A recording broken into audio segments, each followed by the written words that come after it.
What is your proof that adults can throw bigger, stupider tantrums than any of their kids?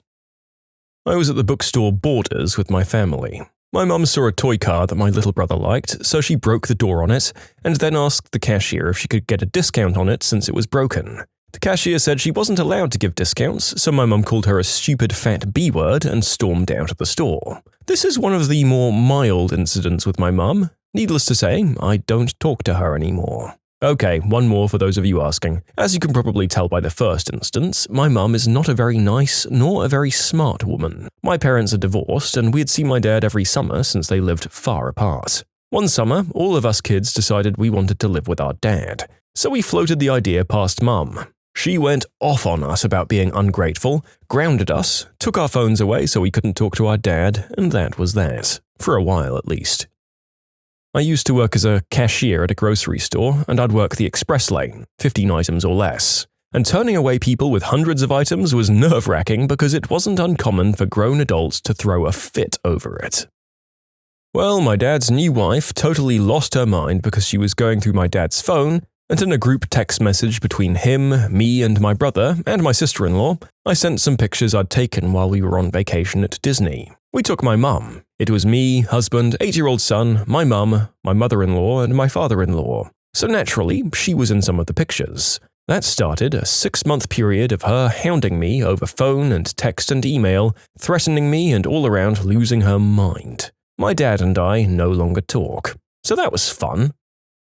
Not being allowed to watch naughty movies on the computers in the children's section of the public library. The children's computers had a content filter on them to prevent this sort of thing from happening. However, this guy bought a flash drive with his favorite videos on it, and when the computers in the non-children's section were all in use, he decided his best course of action was to go over to where there were a number of young kids working on homework and playing Minecraft. When a librarian told him he couldn't do that on those computers and asked him to leave, he flipped out, accused the librarian of being a predator and an unspeakable act offender, and threatened to both sue and shank everyone who worked at the library. The cops were called and they ended up having to tase him to get him to leave. I love that in this guy's mind he was going to stand in a court of law and wax poetic about that, and somehow the court would side with him. Never mind the people he'd also already knifed in his imaginary scenario. I have to applaud his optimism about any given pursuit. I work as a barista at a coffee shop. One day, this guy comes up and wants a filter coffee with almond milk at exactly 47 degrees. So I did exactly that. A few seconds later, he loses his mind and complains that the drink is wrong. I asked him what was wrong with it, and he replied, no, he basically shouted and insulted at me that the drink was 1 millimeter too high. I was like, what? He asked if only R words work in the coffee shop, as it's very easy to see the line in the cup that he'd brought with him.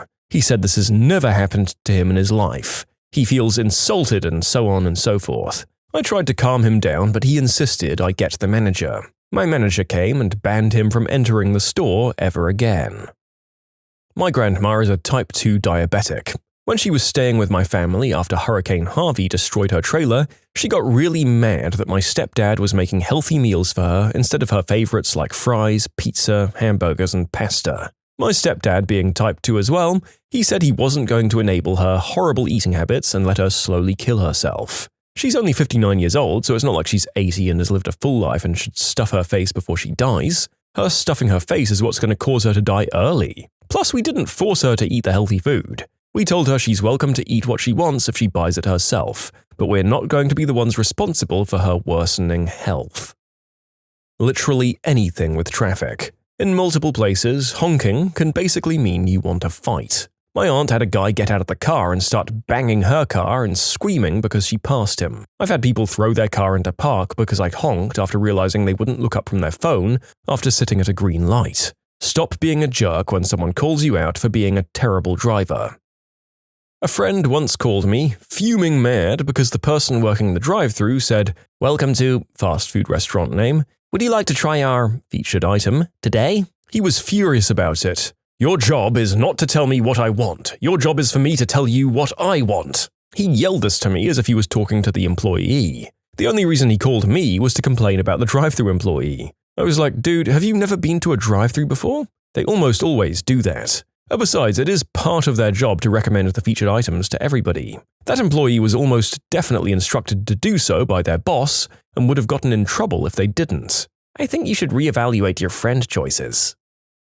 My grown cousin got angry that her 5-year-old niece liked unicorns because she, my adult cousin, liked them first. Shouldn't that be something to bond over? Some frickin' people put too much of their identity into stupid crap like this.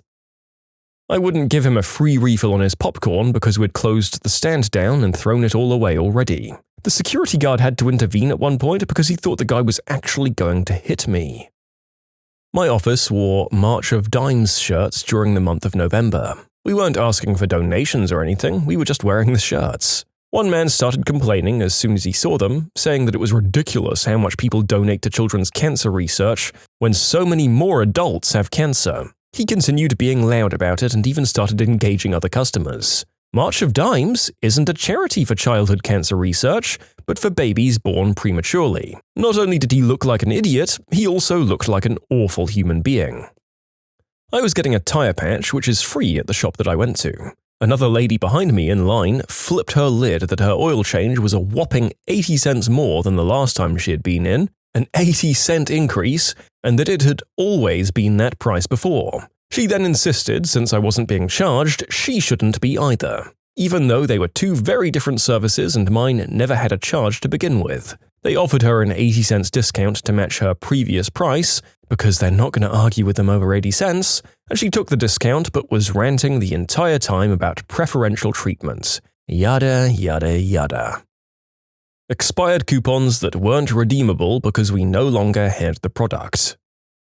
Went with some friends to New York City in the first couple of weeks of December to do Christmassy things in the city. One of those things was to go to FAO Schwartz, but because there were so many other people trying to do the same thing, we had to wait in line. It was a 50-minute wait, and we were queued up. Line wrapped around the block, and in that time we got to yuck it up with the people in line with us. I turned around to say something to friends, then turned back around to move forward and noticed two strange women ahead of me that weren't in line a moment before. I turned back around to give my friends a "you seeing this crap?" look at the women that cut when a guy with a stroller tried to brush past me. I stopped him dead in his tracks by standing in front of the stroller. I told him that the back of the line was down the block and about a 40-minute wait from our current spot. He just looked at me like I was the jerk and said, "Thanks for the information, but I'm trying to get to the rest of my group," while nodding to the women that cut the line when I wasn't looking. The people ahead of us that we'd been joking with heard the commotion that I was making and started in on the women that cut the line.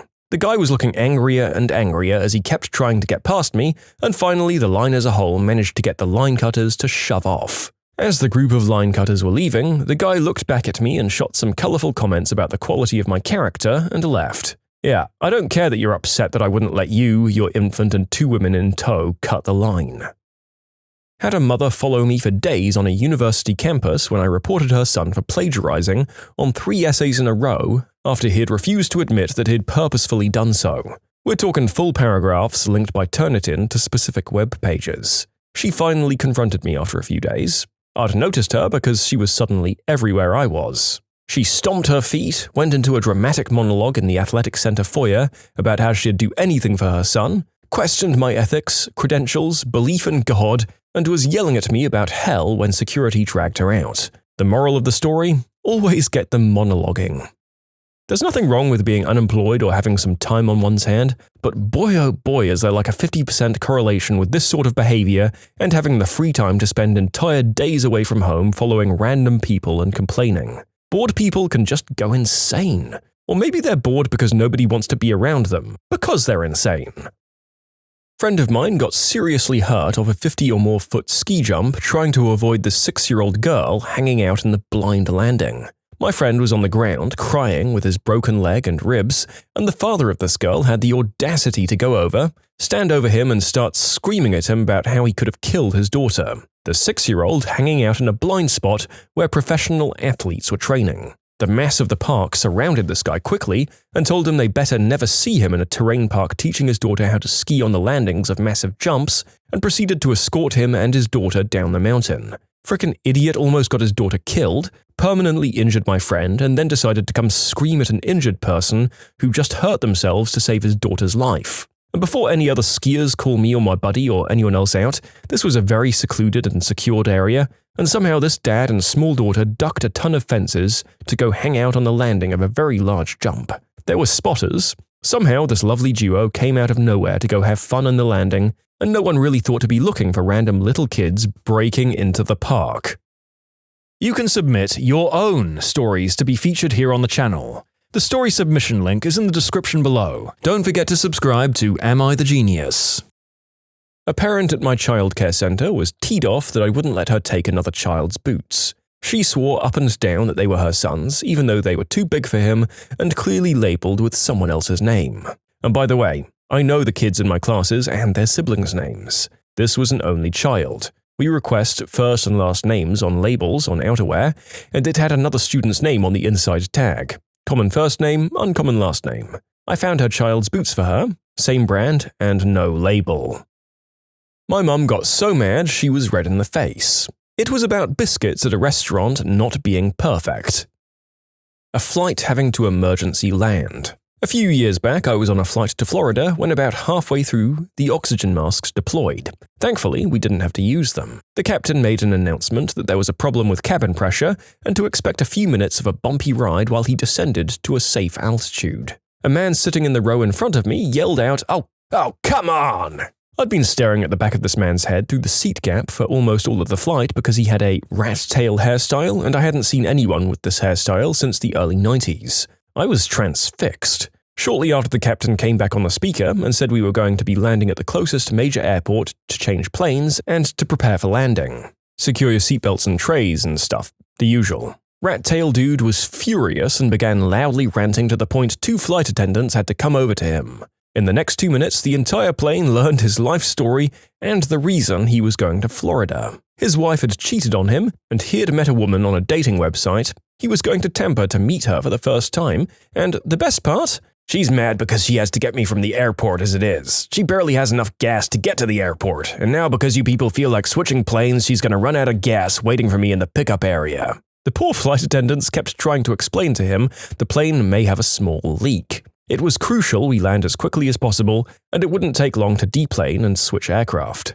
During this time, the pilot came on the speaker, twice, telling the flight attendants to take their seats for landing. But the guy was so out of control it was risking everyone's safety. He just wouldn't stop.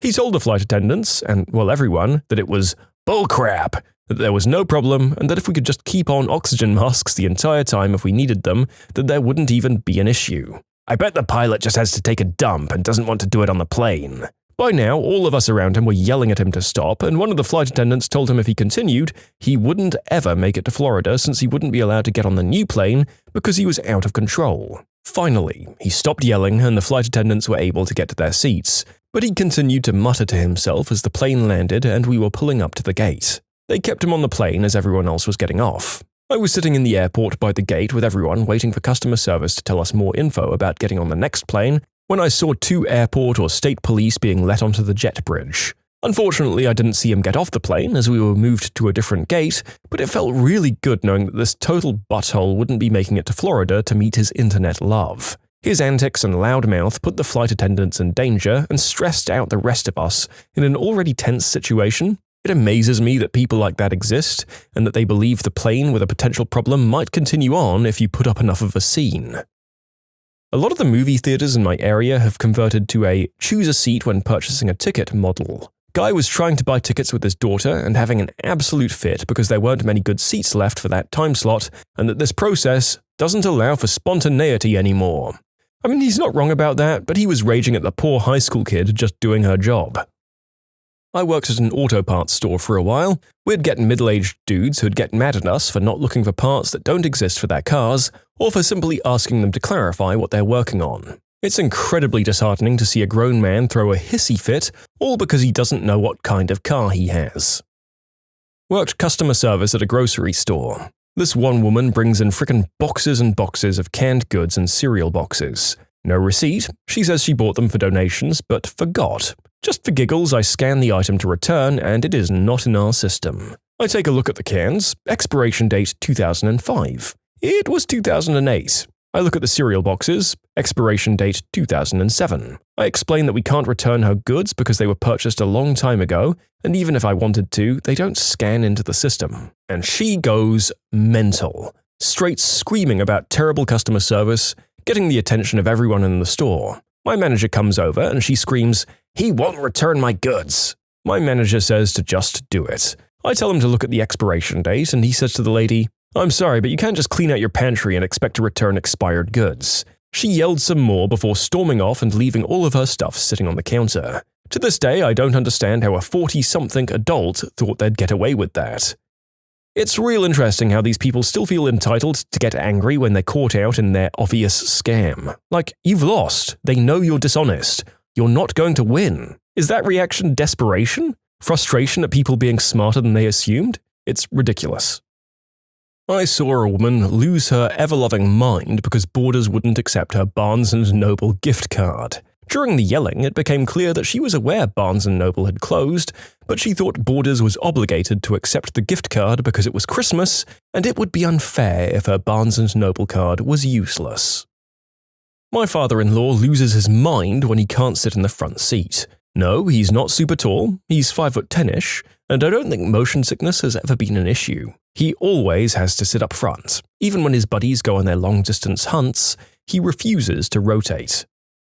I worked at a bookstore in high school, and every winter we have a book drive and ask customers if they'd like to donate a children's book when they're checking out. Usually people say, "No, sorry." But one guy would not stop going on and on about how if he wanted to buy a book, he'd just keep it, not donate it. So I replied, "Okay, you don't have to donate," and proceeded to move on in the process and tell him his total. And he just kept circling back to how ridiculous it was that I asked him to donate a $4 book to kids and schools who couldn't afford them, up until the moment he left. He is the only human I've ever thought negatively of for not donating.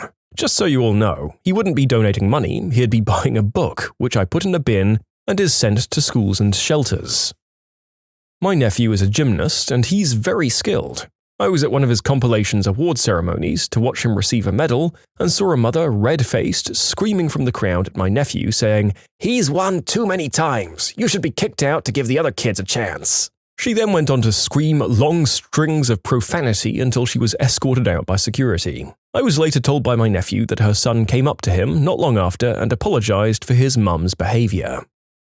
A guy with his kids inside a McDonald's which was inside a Walmart. He brought his order back to the counter and asked the pregnant cashier, who doesn't get paid enough to deal with this crap, what he ordered. His attitude started out calm enough, but anyone who's worked food service long enough could tell he was going to be one of those customers that just blows up in a rage after they've made their point. He explained that he'd ordered a different sandwich, and she replied that no, he had ordered what they'd given him. He was shouting and swearing. A manager got involved and told him that they'd just give him the money back.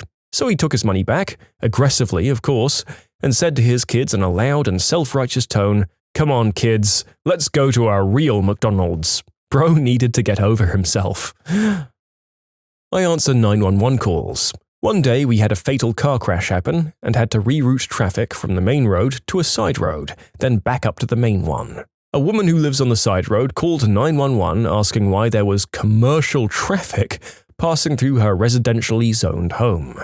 I explained there was a serious car accident on the main route and that as soon as that was resolved, the detour would be continued. She continued to complain, very angrily, about the trucks going by her house, kicking up dust and pebbles onto her driveway, and demanded we send someone to clean it for her. I said no, we won't do that. She demanded to speak to a supervisor. I got all of her information and then told her he'd be along to speak to her in person after he was finished informing the family of the person who died in the car accident that their family member was dead. Then I hung up the phone. When the sergeant got there, she refused to come to the door and refused to answer the phone when we called her back.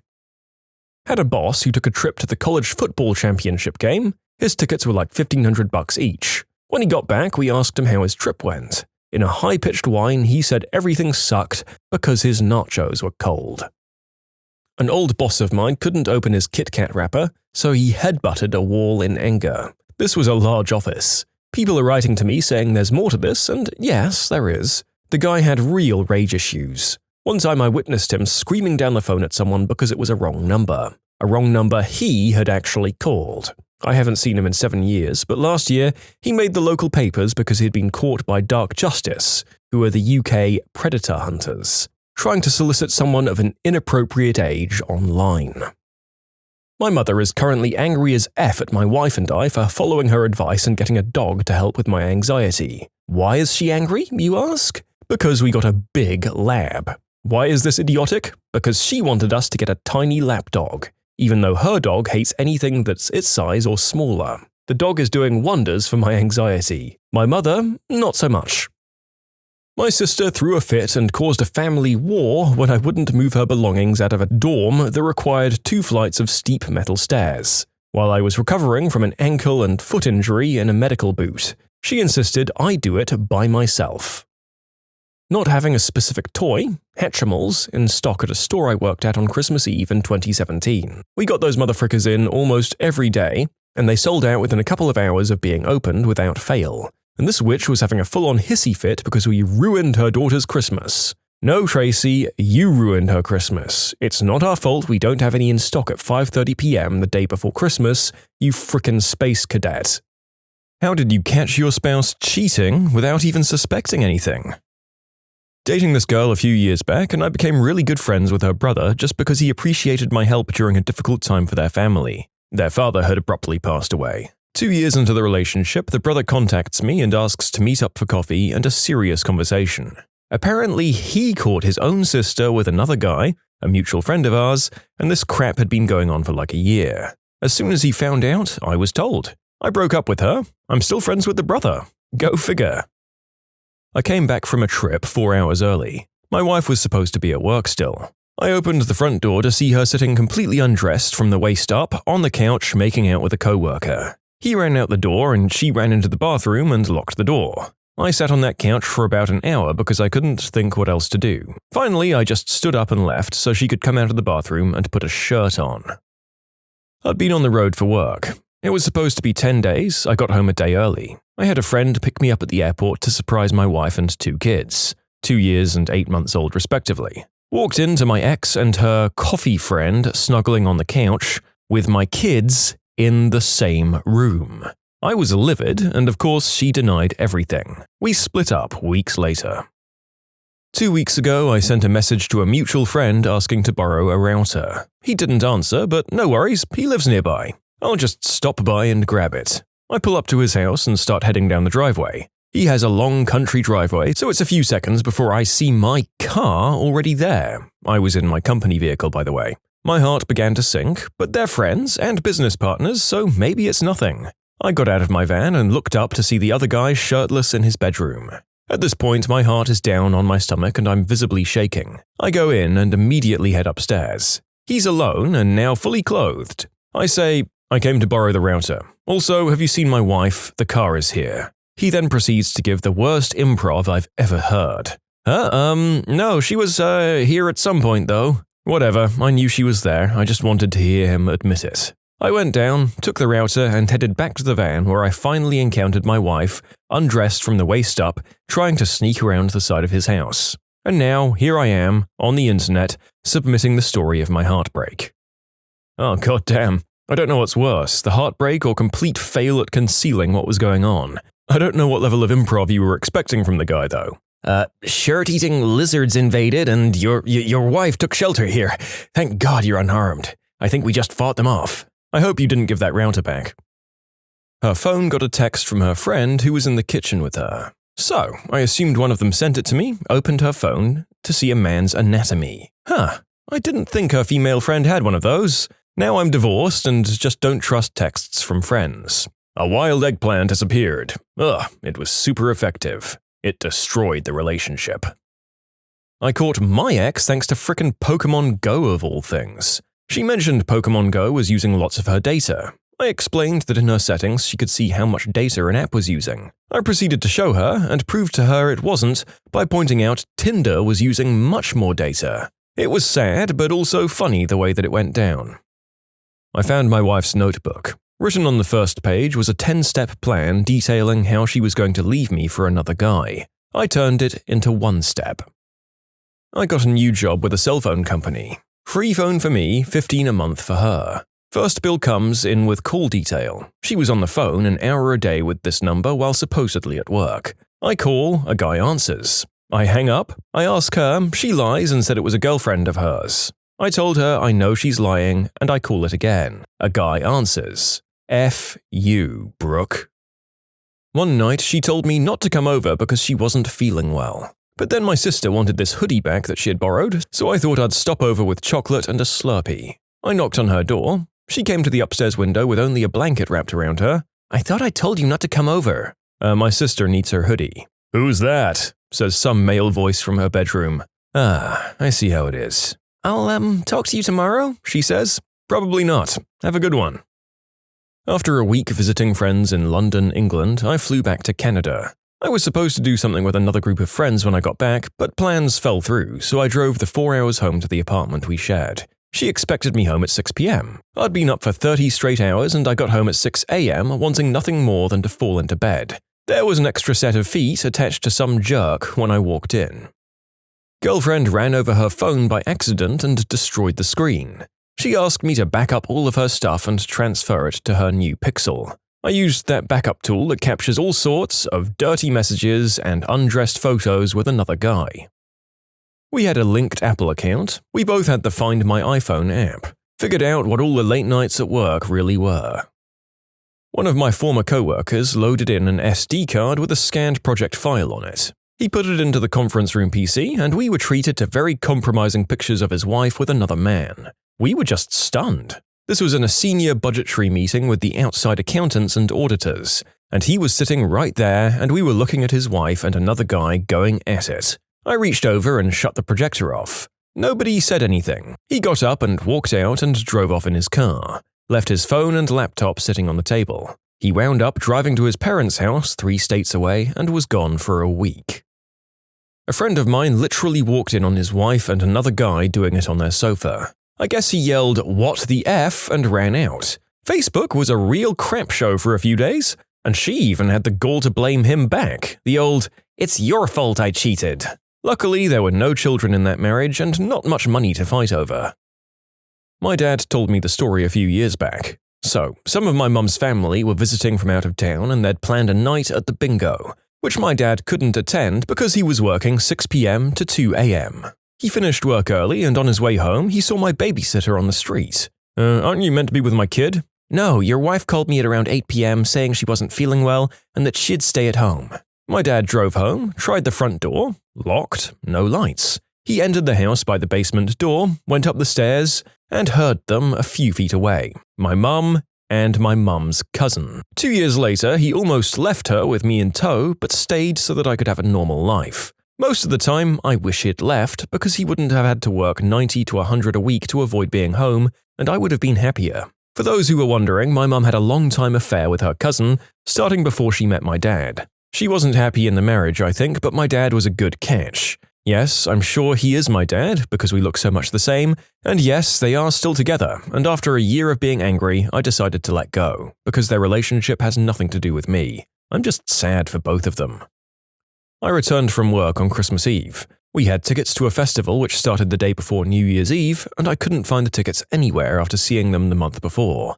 I decided to double-check the trash before we put it out for collection. I found a used Johnny. We lived on our own. I did the math. Walked in on my girlfriend while she was doing it with another guy. "What are you doing here?" she says. "You gave me a key, remember? I ended up not working today and wanted to surprise you." 15 years later, she reaches out and leaves me a message that she'd like to talk. I figure she's doing some 12-step thing or something and wants to make amends. Nope, she wants to try and sell me on Amway. I woke up in the night with a bad feeling, got out of bed and found my brother railing my wife. So, did the bad feeling go away after that? Or was it still there? You can't just leave out the conclusions like this. I'm kidding, of course. I'm sure there were a great number of very distinct feelings in the minutes, hours, and months that followed. Long story short, I suspected something for a few months. Like an idiot, I opened her phone while she was asleep and I found exactly what I was looking for, like you always do when searching through someone else's phone. Even though I had all the evidence and texts right there to see, she still lied about it multiple times to my face. She eventually admitted to it, but downplayed it heavily. She then tells me that about 2 nights ago he asked her out on a date, and she said, "I had to say no," and was visibly sad about it. In the process of getting a divorce now. Hurts like hell. I went home and my husband wasn't there, which was weird for him at 8 p.m. when an hour earlier he had told me he was going home. I had a gut feeling, went to one of our female friends, who he claimed was like a sister to him's, apartment, and his truck was there. I knock. No answer. Tried the door, and it's unlocked. Walked into the living room and nobody was there. I hear noises in the bedroom. I walk in and lo and behold, there they are. Tried to make it work over the next couple of months, but I just can't get past it. I didn't even want him to touch me. We divorced 4 years ago. After a night of trying to keep up with my ex and her co-workers drinking, I called it a night. They stopped talking a few minutes later and the dog scratched at the door. I let the dog in and I saw them just making out on the couch. I watched for 10 minutes before they noticed me. They were taking their clothes off by then and he was touching her favorite spots like he knew them well. There was no denying it by then. I'm glad I knew. A tense conversation followed with the two of them. He left, very drunk, on a very cold night. She got a ride to her aunt's place and begged me to go look for him in the cold.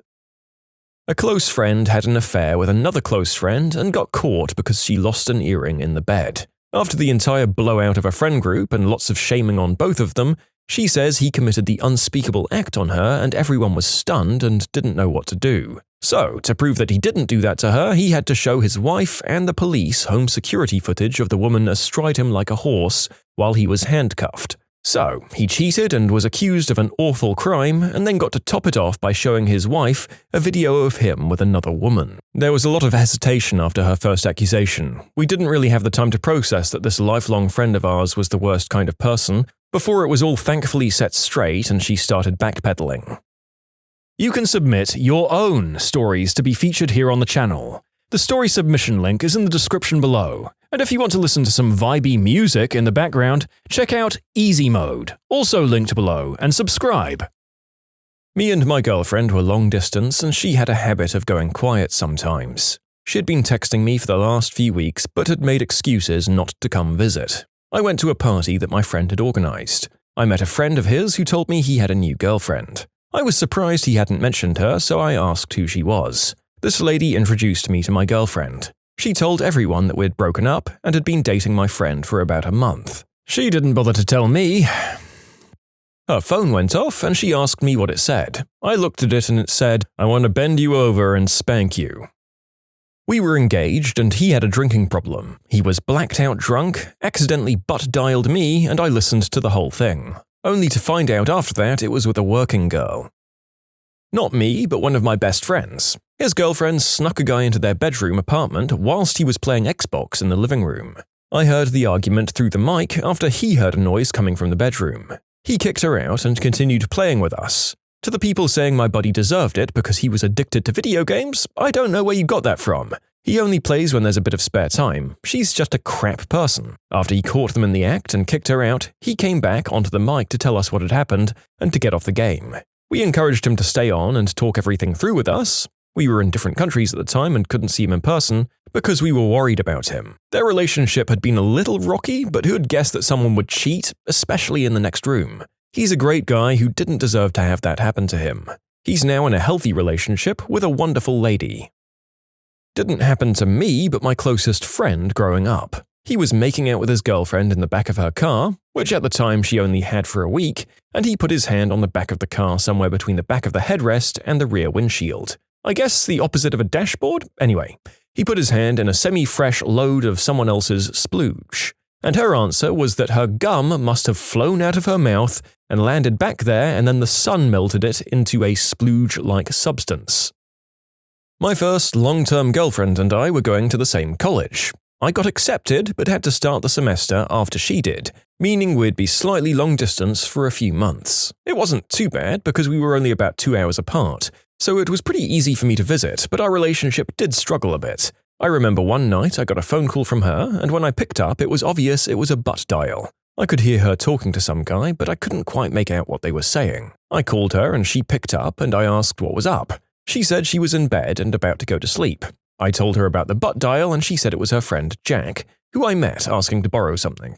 I thought that was odd, but I brushed it off. A couple of weeks later, I was up there visiting her, and I met a bunch of really cool people, including this guy, Luke. After I got back from visiting, I got a Facebook message from him saying, "Look man, I hate to be the one to say this, but I think you're an awesome guy and you don't deserve to have this happen to you. She's been cheating on you with this guy pretty soon after she started here." I was devastated, but I had to hear it from her, so I called her and asked, "Are you cheating on me?" She gave a heavy sigh and said, "Well, at least I don't have to lie anymore." That guy's voice I'd heard wasn't Jack, it was the guy she was cheating on me with. I just trusted her so much that I took her word for it. Even though it was painful, I was grateful to Luke for sending me that message. What's funny is that most of the people I met up there that were her friends sided with me after the breakup, so when I started going there next semester, I had a group of friends to support me, and most of them are still very close friends of mine to this day. I went to the bathroom while we were playing board games. When I came back, everyone laughed at all of my moves. She had looked at my hand of clue cards. It made it really hard to trust her during the group whoopee that followed. You know what? I think you might have slightly misunderstood the intention of this question, but your story did technically answer one of the possible meanings, so we'll take it. Hope that it didn't make the sweaty 8-hour after-party gyrations too awkward for everyone else. My boyfriend finally convinces me to get another girl involved in our bedroom activities after months of begging. I finally agree and our mutual friend comes over. Things get hot and heavy, and when he starts doing the deed with her, he moans, "Damn, you feel even better than usual." And everyone freezes. He tries to tell me that he was thinking about my hoo-ha while using hers and that it just felt different, but she felt so guilty that she confessed on the spot and begged me to forgive her. We don't really talk anymore, but last I heard she had been dating my ex for over a year. My wife had been texting a lot and was very evasive when I inquired about it, though she smirked when she thought it was making me jealous. Yeah, she's that kind of person. Turns out she had left her email logged into my cell phone, so I noticed she had a weekend Airbnb trip to a place that was one state away. We were living in different states at the time, and the Airbnb really seemed to be of the quiet romantic getaway type. Total occupancy 2. Well, I thought, that was fairly suspicious. So I monitored her Airbnb page, which was easy since we were friends on Airbnb, figuring that the owner might leave a comment about how great she was as a guest, which it turned out she did. Except the review went something like, "Wife's name and guy not named me were wonderful guests," and so on. Yeah, so anyone want to guess what the conditional probability is of a weekend trip involving infidelity? I'm pretty sure it's rather high. My wife apparently panicked and asked Airbnb to remove the review and altered her name on the site, and then finally, having failed to get the review taken down, deleted her account. I eventually asked her about it during a counseling session, and she had a ready-made defense about how she had meant to take the trip with another coworker, but that person's car broke down. So, the guy's name ended up tagging along since he was that coworker's boyfriend, and they all stayed there together. But he signed the guest book, hence a totally honest mistake. You know what? In hindsight, I'm pretty sure she wasn't telling the full truth. We are not still married. My ex-wife was an alcoholic. Like, she had it real bad. One time I got home from my night shift a little early and, you guessed it, she was drunk. Well, I was in the mood and she's usually drunk when we do it anyway, so what the hell, I came on to her. So, we were doing it and it's dark and she says, "You need to hurry up." So I ask, why? "He's gonna be home soon." Who? "My husband, you freaking idiot." Yeah. So anyway, I get off her and hop out the bed and flip on the light, and this witch looks absolutely baffled. She's really drunk and totally dumbfounded. I ask her, "Who did you think was doing the deed with you?" "What? Who did you think was doing the deed with you?" "What are you talking about?" "Never mind, I'll talk to you about it in the morning." "I'm not drunk." Yeah. She didn't even know what the frick I was on about. So I went to bed on the couch and I was sitting there going over stuff in my head and I hear her come down the stairs. She goes into the kitchen and I hear a drawer shut. A few seconds later, she's standing over me with a fricking knife. I promptly take the knife from her and tell her to go to bed, which she obliges without saying a single word. I grab the kids, put them in the car and drive to my mum's house where we spend the night.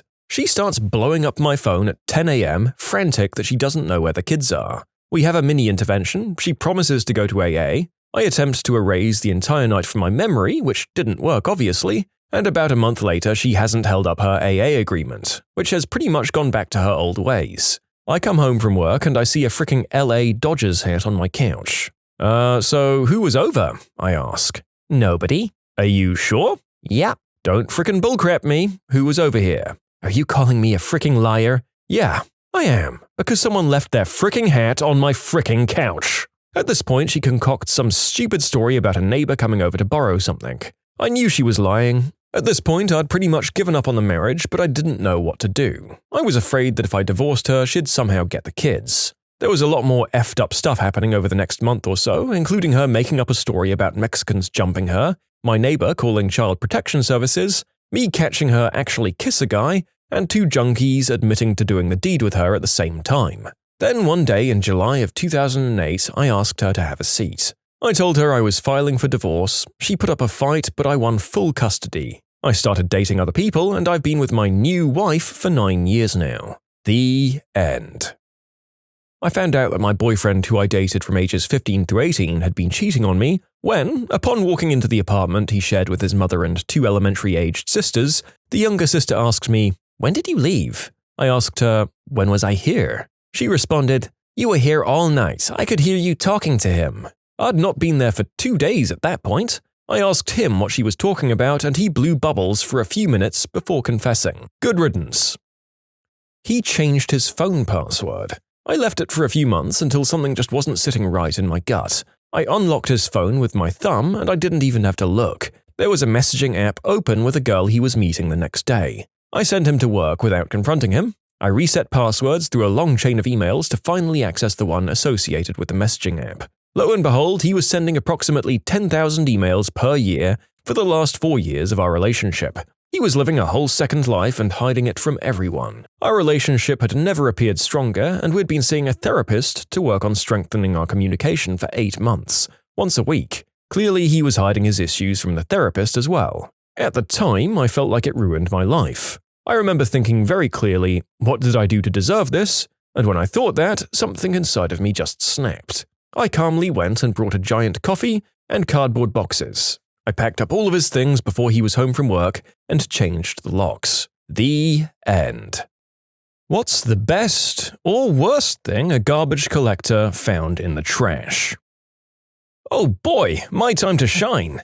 I've been working at a waste transfer station, I guess you'd call it a garbage dump, for many years. The worst I've seen, just garbage, not counting stuff brought to the hazmat department, was a freezer stuffed with skinned, rotting, headless deer carcasses. We nearly called the cops before we realized it wasn't human. Also a lot of used syringes. The worst being a tie between a porcupine couch and the lady who literally handed me a paper bag full of syringes she had found during a park cleanup. There was also the large container of old crystallized picric acid. We had to call in the bomb squad to deal with that one. Some of the best were a high-end laptop in perfect condition except for a tiny crack on the LCD panel. Easy DIY repair that took $40 and 5 minutes. That thing would have cost $1.5 grand brand new. Also enough brand new furniture to literally furnish my whole apartment, as well as a high-end military-grade inflatable boat, brand new. And then some of the weird things. A first-generation platelet counting machine complete with weird tubes of bright green liquid and mercury. When I was prepping it for hazmat disposal, I had to call the company that bought the company that made it for some info. They never digitized the records, but the oldest repair tech still working was super excited because he remembered servicing them 50 years ago. And a coffin. No body, just a coffin. Couldn't see anything wrong with it either. There were also buckets of testes from a ranch that had been sitting out in the summer heat for a week. It smelled so bad that my coworker blew chunks, and that's not even the weirdest part. The weird part is the guys wanted their bucket back. Like, do you know how bad it has to smell to make a garbage collector throw up? And they wanted them back. There was also a $10,000 duffel bag. A lady came in super upset because earlier she threw out said duffel bag and she didn't know her boyfriend kept cash in it. Over 10 grand in cash. We never found the bag, or at least I never did. Then there was the 16 full-size barrels of old vegetable grease that some guy had saved up in his garage. He was planning to make a biodiesel car or something. A lot of people are asking me if we get to keep stuff. Officially, no. It's not against the law as far as I know, except for illegal stuff like substances, but it is against our policy. However, workers do salvage things. As long as it's discreet and they're not selling it, management doesn't really get involved. Selling stuff is a big no-no. We don't fight over the stuff. In fact, we'll keep an eye out for things colleagues might need. Most of what we salvage is actually tools and stuff that we use at the dump. I've also started a management-approved program to give away free household products that would otherwise be hazardous waste, like paint, oil, cleaners, stuff like that. Some dumps also run thrift stores to divert materials from landfill, but we don't have the space.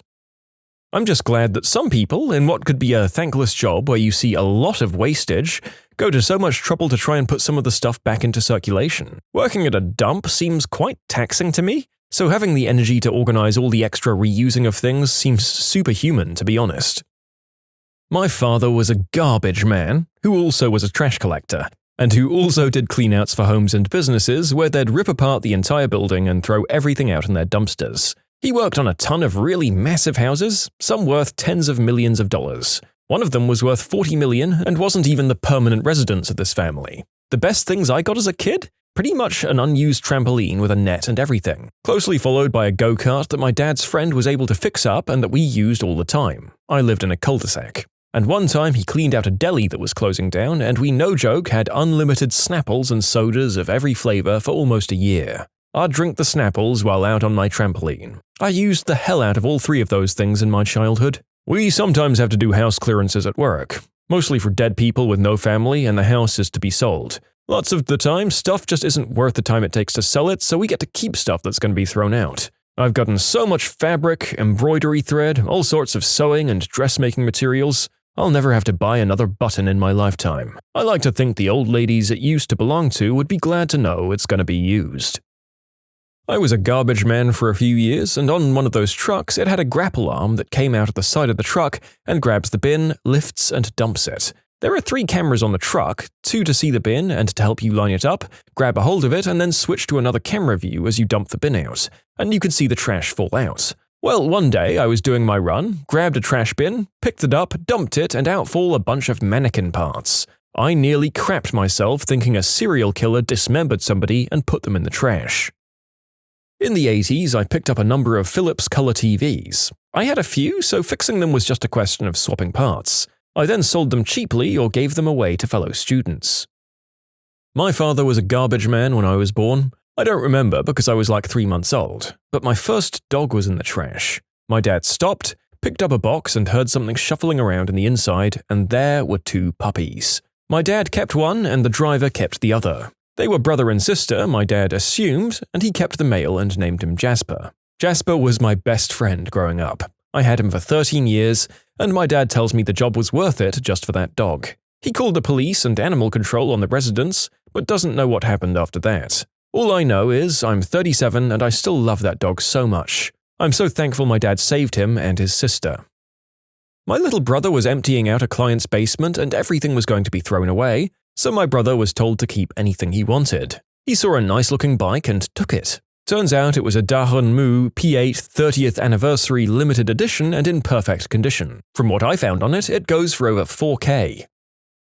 I worked as a garbage man in 1972. A small stray cat jumped onto the back of the hopper to look for food. I took him home and named him Saigon. This was the best thing. Second best thing someone threw out was an old pair of skis. There was snow on the ground, and me and the other guy each took a ski and stood on it and held on to the back of the truck. Great fun. The third best we found was an entire case of Brill cream. Look it up. And me and the other guy had Brill cream fights all day. Total mess. I had to take off all my clothes before going into my house after work. The worst thing we ever found was a garbage can that had live coals in it that started our truck on fire. Not me, but my brother. Someone apparently threw out Grandpa's stuff from the attic after he passed away. This was the last scheduled pickup at the house and everything was already moved out. Nobody lived there. Driving a truck with an automated claw to grab and dump, my brother was irritated there were these 2 bowling bags he had to get out to throw in the truck. He realized that they seemed a bit heavy, so he opened them to see why. Inside there was real silverware and flatware. He ended up selling it for scrap pieces to a jeweler and got $3,000. My dad was a trash man when I was growing up. He'd always be bringing cool stuff home to us. He always used to say that the poor neighborhoods had the most trash, and they threw away literally everything. The 2 best ones I can think of was a brand new BMX bike and like 20 Nintendo 64 games that he found at a video rental store. Also, once at the transfer station, one of his co-workers found a dummy arm in the big pile of trash. He pulled it and it ended up being a dead guy. The police later determined that it was a homeless person that got picked up and died when the trash truck compacted him. It happens semi-frequently. Homeless person climbs into a dumpster to shelter from the rain or the cold. They're wasted, because you'd have to be to sleep in that smell, so when the truck comes to pick it up, they don't hear them. By the time they do wake up, the noise is too loud to hear any shouting and they get crushed. I'd imagine the guys check the dumpsters before picking them up with the truck, but sometimes they might cover themselves with garbage bags or old blankets, so on a quick inspection, they're not spotted. We had an incident last year where the council was using a large arm and claw to remove abandoned tents along a canal. There was a guy going ahead of the machine to check the tents to make sure there was no one in them and no obvious valuables in them. It's not entirely clear what happened. Maybe there was a delay between the check and lift. But anyway, one guy got into his tent and the claw came and picked him up. He survived, if I recall correctly. Good lord. I don't care what walk of life you're on, being hoisted up by a gigantic claw arm like the Toy Story one and dumped into a crusher is just one of the most left-field, horrifying ways to get killed or injured. In the early 2000s, my best friend's dad was a garbage man. I used to hang out at their house a lot, and I remember him finding uncut sheets of holographic Dragon Ball Z trading cards in the trash and bringing them back. They were super dope to see. Would the uncut sheets increase their value, or would them being in the trash decrease their value? Okay, toy collector here. These kinds of things are extremely difficult to assign a value to. They're both extremely rare and in atypical condition. It would be a very hard sell, but if you found the right buyer, they could be worth quite a lot. This is the sort of thing that would probably be best unloaded at an auction, which is where the rare oddities go. The fact that they were in a dumpster probably wouldn't affect the value very much unless they were completely trashed, because that's about the only place you'd ever find them. Condition is always a factor in valuation, but most collectors understand that sometimes you've just got to take what you can get. Then there's also the potential for lawsuits from the creators for selling unauthorized merchandise. It's unlikely, but it could happen, depending on how much they care about copyrights and how much you made selling something they consider trash. So yeah, the potential for high value is there, but you'd have to pitch these items and generate the interest yourself, and then risk toy company lawyers coming after you. Not worth it in my opinion, but I'm sure someone out there would be crazy enough to try. Elaine Cedar Chest. I was helping my dad clean out this lady's garage, and she said as long as we were there, we might as well take that too. She said she always hated the smell of cedar, but her husband wouldn't let her get rid of it, and now that he was dead, she was sending it on its way. The veneer was never in great shape, but it still keeps my wool items safe. I've had it for over 30 years now. I once scored a whole custom-built staircase from a dumpster. It was in perfect condition, but apparently built to the wrong spec for the house. It worked great for my barn. You can submit your own stories to be featured here on the channel. The story submission link is in the description below, and if you want to listen to some vibey music in the background, check out easymode, also linked below, and subscribe. I found a 55-inch TV next to the dumpster 4 years ago. It was missing one HDMI port on the side. It looked like someone might have tripped and ripped it out. Anyway, I opened it up, googled the motherboard serial number, and found a brand new replacement for like $60, less than 25 minutes away. Needless to say, I called ahead on my day off, picked it up, and it works like a charm. Still use the TV to this day. A 55-inch Sony 212 LCD TV. I have Chromecast with Google TV hooked up to it now, and it's awesome. 2021 and still going strong. I work in the scrap metal business and have found not one, but two of the exact same brass statues of two bears screwing each other. When I was a kid, I found a couch. It wasn't very big, but that's why it was so great. 10-year-old me was able to carry it all the way home by myself, about a block and a half. This was before kids having cell phones was a thing, so I didn't call my parents about it first, and they were at the store anyway. So I took the couch home and put it in my room. My downstairs neighbor helped me. It was pretty dated, made of some material I've never encountered again, but I thought it was awesome. I had a whole couch in my room. How many 10-year-olds had couches in their room? Well, my parents came home and clearly weren't happy, but given I carried it up to the second story and got it into my room, they let me keep it. I felt like a king. I had a couch, I had a big box TV for my PlayStation, I had it all. They were simpler times.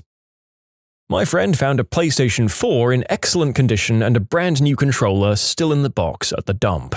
So, Mum had had enough of her teens crap, in other words.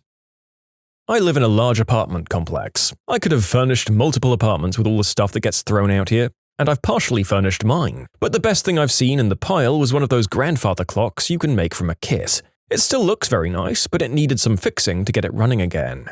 I'm still waiting to find a piano. I'd like a piano. When I was growing up, my neighbor worked at the local council. One night, he knocked on the door trying to rehome a couple of kittens that one of the workers had apparently found at the local tip. All I remember was this absolute giant of a man, normally the most calm and chill person I've ever met, absolutely seething with anger while holding a tiny ginger and white kitten in one of his hands. My guess is that someone had dropped off a box of them, hoping it wouldn't be noticed, which somehow seems like more of a jerk move, and more effort than just leaving them somewhere public where they might be found by someone, even if you don't want to take them to a shelter. Anyway, as much as I begged and pleaded I wasn't allowed to keep one because my dad claimed allergies. No trash kitty for me. God damn, I would have taken that trash kitty so damn quickly. I definitely don't have the best situation for a cat at my place, but how can you say no to that? I guess the prospect of coughing and having runny eyes for the next decade or so might have done it for your dad though, so possibly fair enough. I worked as a garbage man for a very short time last summer, but the best thing I found was an edition of my local newspaper from the day after the Challenger exploded. I've rescued projectors, computers, furniture, and even a very expensive Yamaha keyboard. It just needed a new plug. Loads of music scores, a dining room table with nothing wrong with it. I might just be about to get a 65-inch touchscreen TV that's no longer touchscreen as well. Depends on what happens to it over the next few days. Large companies throw all sorts out and they're far more focused on, I just need to get rid of this, than spending the time to find someone to take it. By the same token, I've also binned about 20 fully working interactive whiteboards because I couldn't get anyone interested in taking them. And yes, I sought permission before taking any of these things. If I just took whatever I saw, I'd have even more stuff. When I was a kid, my dad worked for a company that hauled away dumpsters and at one point found an old alto sax complete in the box. Ended up playing it 4 years up until high school when it was stolen. Couldn't play it after that since my family couldn't afford a rental, let alone pay for a new one. A friend of ours found 2 bullet-resistant vests with paramedic written across them being thrown out behind a fire station. I guess they expire or something? Not a garbage collector, but here's a cool story about how garbage collectors in Ankara, Turkey gathered a bunch of books that were thrown away. They brought them back to the depot where there's a library's worth of books now, and they saved about 20,000 books from the incinerator. One person's trash is indeed another's treasure. It's always trash can, and never trash cannot. Finally, something I can contribute to. I do trash at apartments. In the year I've worked at the job, I've found and kept a couch, 2 desk chairs, a floor lamp, deck furniture, a TV stand, my cat, various decorations I've given to my mum, and some things that I've sold, a bike for $40, some outdoor vases for $30, a bed frame for $50, an original Xbox with at least 80 games all in a box for $20, to my friend that collects old video games, but yeah, it's crazy what people throw away.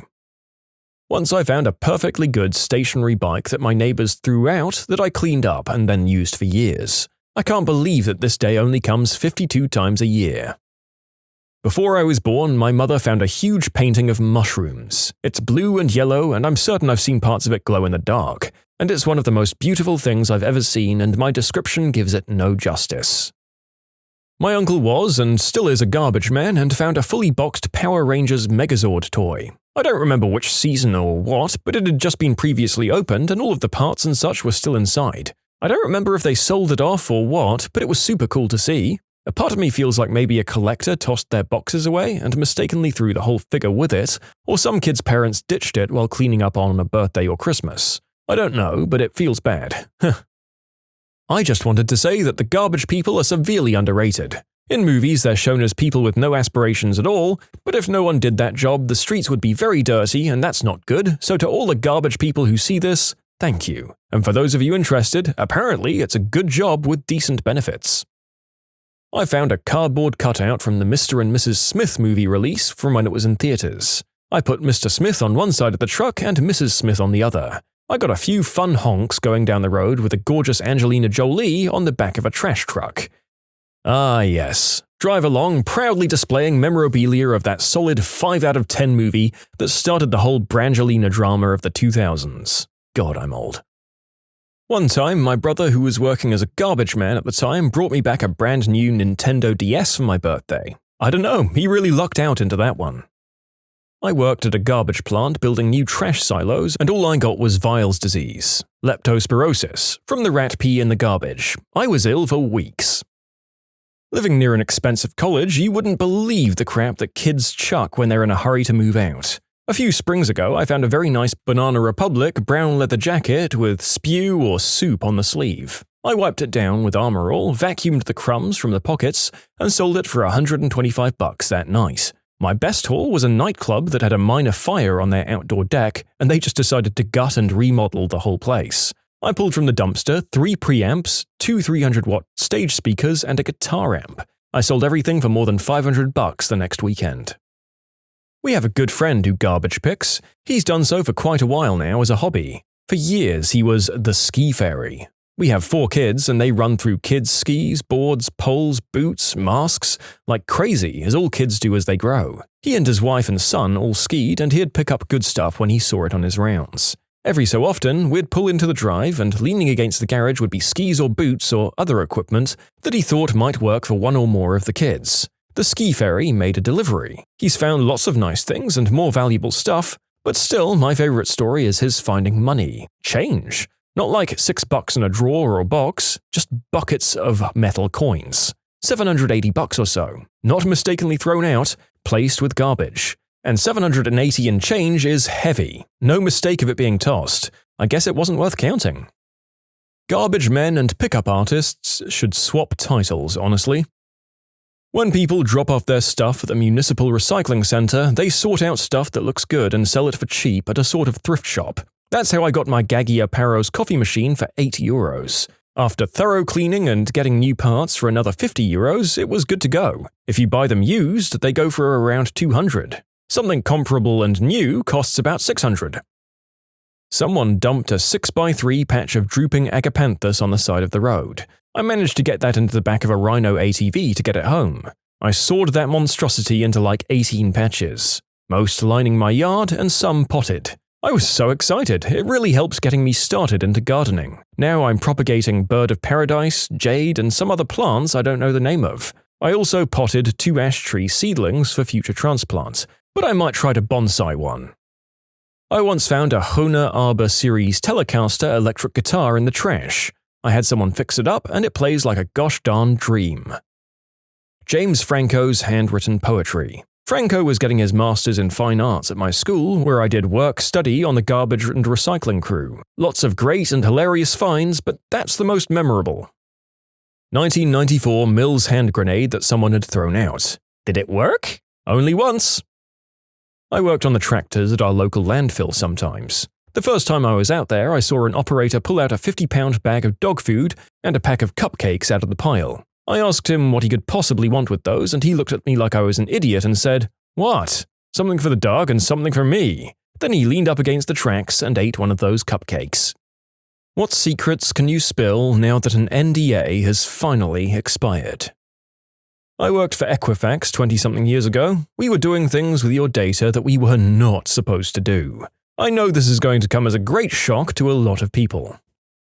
I worked for a company that did screen printing and engraving, and one of their biggest clients was the US military. They bought everything from China. They had a person who'd cut out the Made in China tags and replaced them with Made in the USA tags. My grandma worked for a shirt factory in the 1950s and always swore that they'd finish out the last few shirts of the large orders by sewing new labels into whatever they had available. Need 3 more mediums? Here, take the small tags out of these 3 and sew in mediums. If you're ever with an elderly loved one and they get a Medicare call, hang up. Just hang up right away.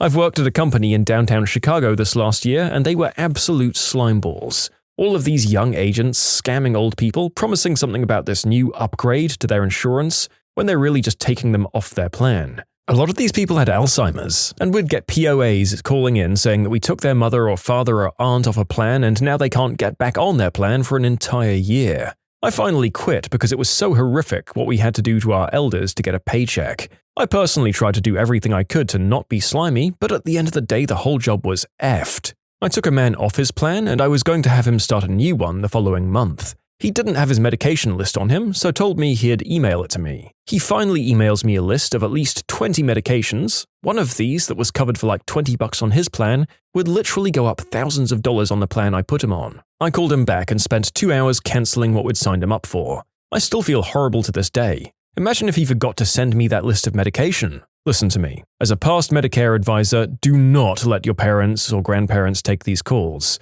Medicare Advantage plans are effed, and Medicare advisors are 20-something-year-olds who'll do anything to get them taken off their plan. In the 90s, my friend in the garment industry told me that to be considered made in China, 50% of the labor cost had to be incurred here. At the time, that was the cost of sewing in a label that said Made in Canada. The takeaway here should not be that all local brands are scams, it's that when we're able we should do our research, buy secondhand, and buy full-price stuff that's genuinely made start to finish in one nearby country when we're able.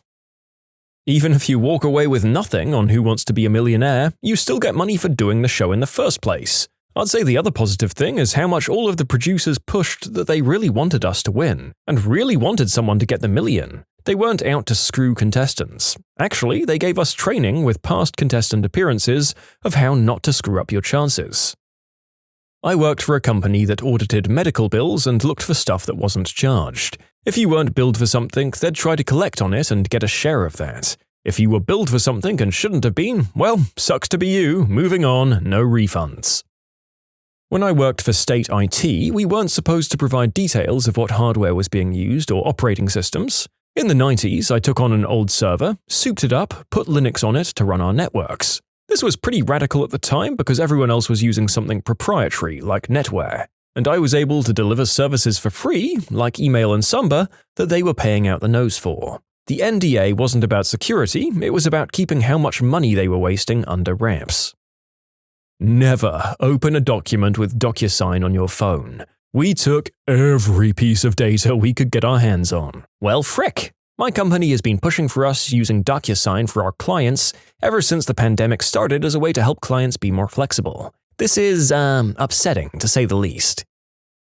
During my geology PhD, I visited the site of a proposed waste disposal site. A preliminary geophysical survey identified a strange anomaly, a deep linear feature trending to the south-southwest. It looked like a buried river valley. The site needed investigating for an environmental impact statement and report, part of the planning application. My access to the site and investigation included an NDA.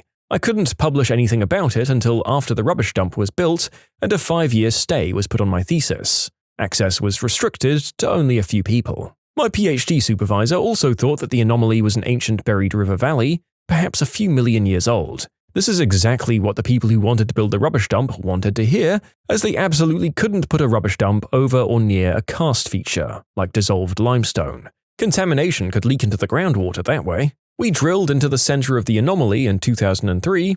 We encountered peat and gravels, then 40 meters of clay and lake sediments, then some more gravels, but then we found 65 meters of hard clay. In fact, 2 layers of clay, 40 meters of orange clay and 25 meters of white clay. We hit limestone bedrock at 128.32 meters deep, 33 meters below sea level. The hard clays were left behind after the limestone dissolved. It was karst, a type of karst called a pocket deposit. They were also found in the UK. The clays were used to make pipes, pipe clay, and cheap pottery. They were about 15 million years old, judging by the fossil pollen and leaves they found. By the time the stay on my thesis ended, the rubbish dump was built close to the anomaly, where it shouldn't have been. Marketing companies will hire junior people, give them amazing-sounding titles, and then charge the client outstanding fees per position, and pay those people junior pay, pocketing everything else as profit. The time they charge on estimates is double what it actually takes. I mean, that's just cold consulting. In my last job, I was billed out for $175 per hour and paid $35. I jumped ship for a not consulting job recently, and I haven't looked back. Best part is no frickin' weekly timesheets to track every 15 minutes of work I've done. When a pharmacy's stock of medication expires, they can't just throw it away. So they hire pharmaceutical waste disposal companies to take it away and dispose of it properly. The pharmacy I worked for bought expired medication and supplies under the table from one of these disposal companies and resold them at full price. The good news, they were busted and folded pretty quickly under the weight of having to operate like an honest pharmacy. The company in question is no more.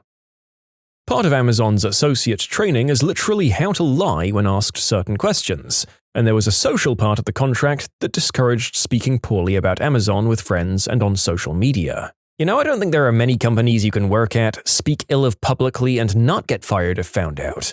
No NDAs needed to cover that. Big financial houses in New York City knew about the impending crash at least 6 months before it started in 2007. I was at an investment conference when I heard the heavy hitters discussing it before going out on stage. I'll never forget the sentence, "What do we do? Go out there and tell them we're all screwed?" They then proceeded to go out there and peddle their "everything is great" bullcrap. I'd never heard the word tranche before that day. I worked for Lloyds TSB. It's an FTSE 100 UK bank in the mid-noughties. I remember chatting to our area manager a few months before the crash started. I said I was concerned about the rising level of unsustainable debt I could see building up, and I felt things were coming to a head. He told me not to buy shares in Northern Rock, which was another FTSE 100 UK bank, because he'd just been to a conference and the word on the grapevine was that they were screwed and they knew it. A few months later, Northern Rock collapsed exactly as this guy said it would. It was a massive national shock because nobody saw it coming, but they obviously did because it had been talked about for months in inner circles. Fast forward a few more months and Halifax, another huge UK bank, was teetering on the edge of collapse. The UK government stepped in and persuaded Lloyds TSB to bail it out. See, I still worked for Lloyds and was at a small work conference where our executive management did a little presentation on the impending acquisition. They told us they weren't allowed to look at the books before the purchase, so they didn't know how bad the balance sheet was, but they were still going ahead with it. There was an audible gasp from the audience because we knew it was a horrifically dangerous situation. The UK government blocked them from knowing how bad the situation was, but still made them buy it. Lo and behold, it turned out to be far worse than anyone expected, and the UK government had to bail out the now vast combined Lloyds and Halifax as it was drowning in its newly inherited bad debt. A total crap show. So maybe it wasn't quite as much of an unexpected disaster to the majority as the movie The Big Short makes it out to be. God damn, the fact that governments were wrecking themselves to protect who? A bunch of rich CEOs? Still makes me furious. I was working at a hospital as an intern. There was a woman who had a brain tumor a while ago. She got in for a checkup, 6 months pregnant and having depression. The doctor thought he found a new tumor, so she had another brain operation. But there was no tumor, and they cut her head open for nothing. And after she woke up, they didn't tell her this. Instead, they acted like they removed it successfully. Basically, all donations go to operating costs. If someone wants to donate to a non-profit as an FYI, you can designate what you want the funds to go to, because otherwise, most individual giving goes straight to operating costs versus direct assistance, because programmatic money is provided by grants from government or foundations. But also, for the everyday reader, operating costs are a fancy way of saying building rent, employees, and benefits. For example, your friendly neighborhood social worker with a huge caseload that's helping connecting folks to services. And all the stuff that the government contracts and foundations generally don't want to pay for. Non-profit budgeting is nuts.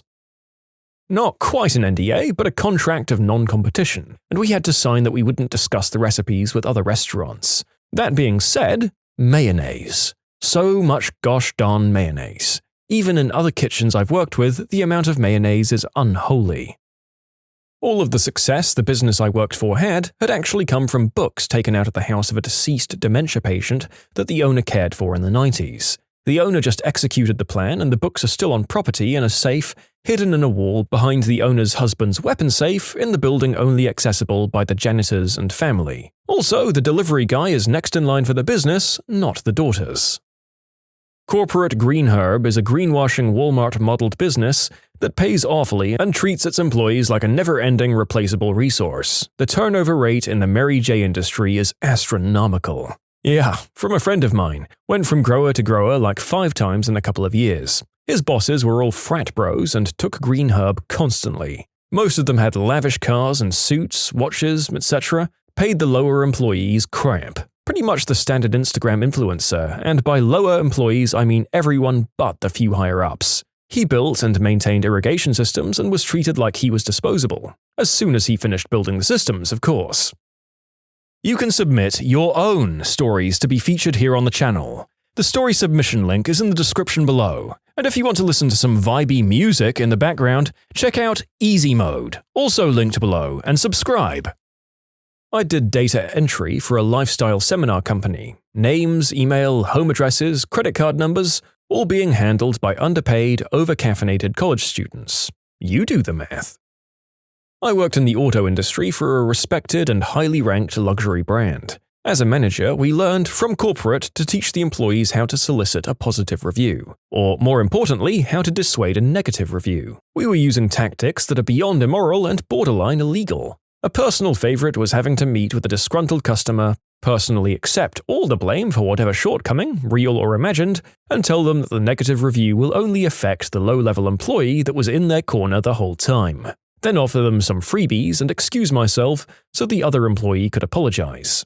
99% of the time, the customer would take the employee's side and leave them a positive review. Occasionally, they called corporate to complain about me, which did absolutely nothing. They wanted those negative phone calls as long as the actual online mailed review was positive. Additionally, we'd call people in for a free oil change, tire rotation, free floor mats, etc., and replace parts that were suspected in auto acceleration faults. They were trying to fix as many cars as possible to avoid a recall and bad publicity. In that case, it still became a big news story. The SUVs with a known defective engine that broke just outside warranty did not become a news story. Seeing people brag about their amazing car based on ratings still makes me cringe to this day. If you use the ratings and reviews of vehicles to select a brand of car, don't. Most of them are skewed and exploited by certain manufacturers.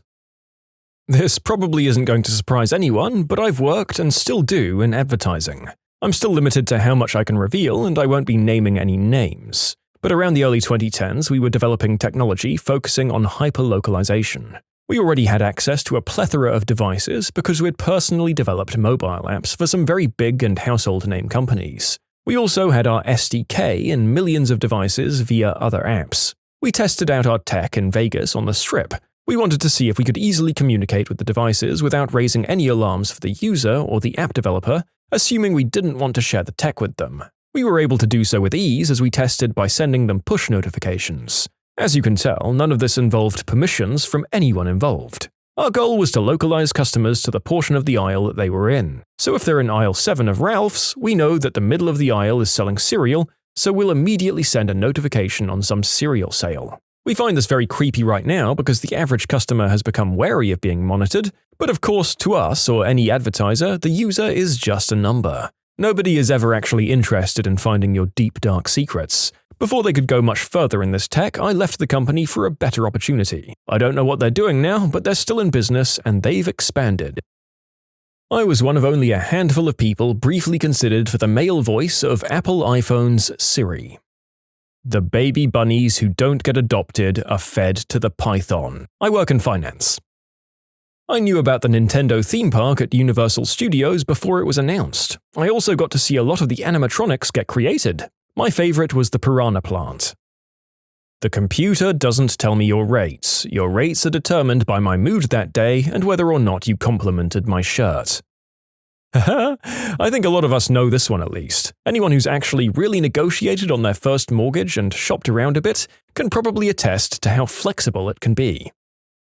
Chase Bank Mortgage Division uses outdated technology it bought for hundreds of millions of dollars from Quicken and Rocket Mortgage. It's a DOS-based system that Quicken created around 20 years ago. They also purposely handicap their salespeople who work off commissions. To avoid paying out larger commissions if they're doing well, they'll be pulled into receiving worse leads or put on special assignments that limit productivity. In worst-case scenarios, when a salesperson finds a way to break the system and make more money than Chase planned to pay out, they dig through the employees' chats or personal files to find some reason to terminate them.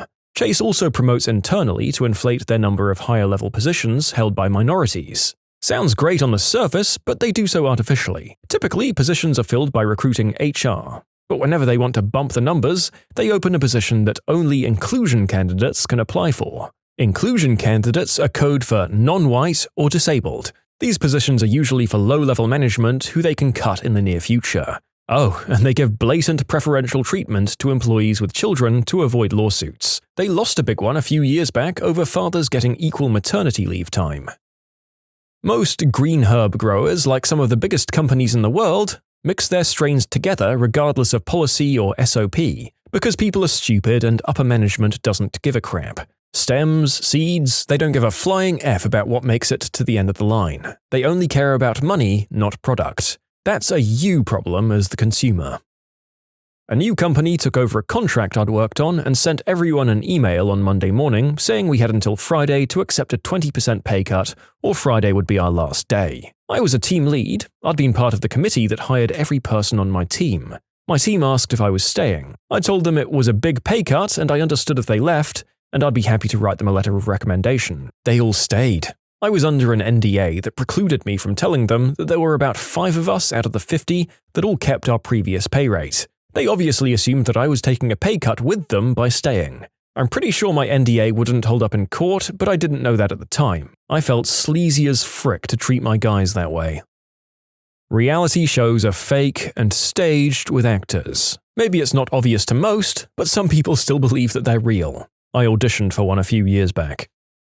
Electronic Arts is a horrible company that treats contracted workers like slaves and forces them into a cutthroat environment where yellow badges, contractors, are promised blue badges, which is full employment, based on quality of work. But blue badges run teams of yellow badges and take credit for the whole team's work. I worked as a QA tester on The Sims 4, and I can't tell you the amount of times that I was told not to submit a report, only to see the same issue I'd found submitted by my team lead as the source. I made $8.50 an hour and worked Monday to Saturday, while team leads worked Monday to Friday, made double, and were offered health benefits, retirement, and paid time off. Bullcrap system, and I'm glad I got fired for a bullcrap made-up reason. The girl who sat next to me filed a claim that I, quote, creeped her out, despite the fact that I never said more than good morning and see you tomorrow to her. Like I said, cutthroat environment. Last I heard, she was made a team lead shortly after I left. But the State Department of IT has no idea what they're doing, and the state systems are so vulnerable that it's ridiculous. In the Capitol building, servers, old desktops, were literally on the floor of the basement of the building on old paint cans because the basement regularly flooded. My God. I worked on The Walking Dead during college. I saw a ton of main and side characters die in my few seasons that I worked on. They made us sign NDAs every day we worked on set. Big companies that have life insurance as a benefit of employment is a total racket. What they'll do, for example, is tell you that they have a $10K policy for you should you pass. What they don't tell you is it's actually more, and if you were to die, they'd just keep the extra amount of dollars more than the $10K they told you about. This might be more well-known nowadays than before, but I just try to get out this info as much as possible.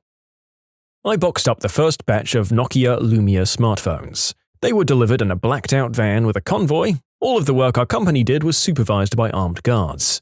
I was part of the crew that sent out letters to BP stockholders when the oil spill in the Gulf of Mexico happened. The pages were printed with a very interesting method that imprinted the text onto the page, but left the rest of the toner semi-bonded.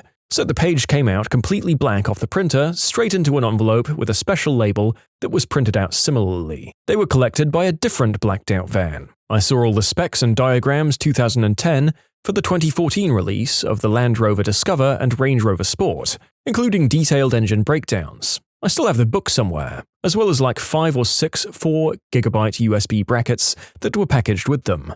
I can't remember the name of the gallery, but there was a fun set of prints that only 100 or so were sold. The one that sticks with me was a lady lying undressed with what looked like bolognese on her, topped with a raw egg. The print set sold for like £10,000 a pop, and I had a set just chilling in a box. Something like 3,000 sets were printed and only the best ones went out. Working for a printing company was pretty good sometimes. That video game that was terrible on release? It was terrible in beta and alpha, and we weren't allowed to warn you. Used to work for a spare parts manufacturing company, we were instructed to call the competitors from untraceable phones, faking as customers, to know their prices and specifications and then obviously never follow up.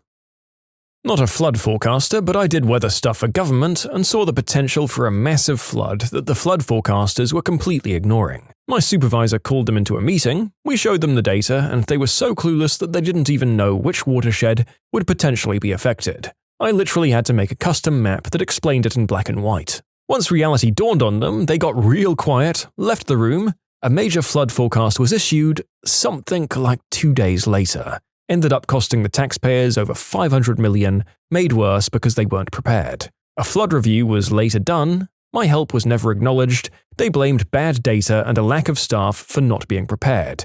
They got a crapload of money and staff and never talked to me again. I didn't have an NDA, I'm just never supposed to discuss it, but screw that.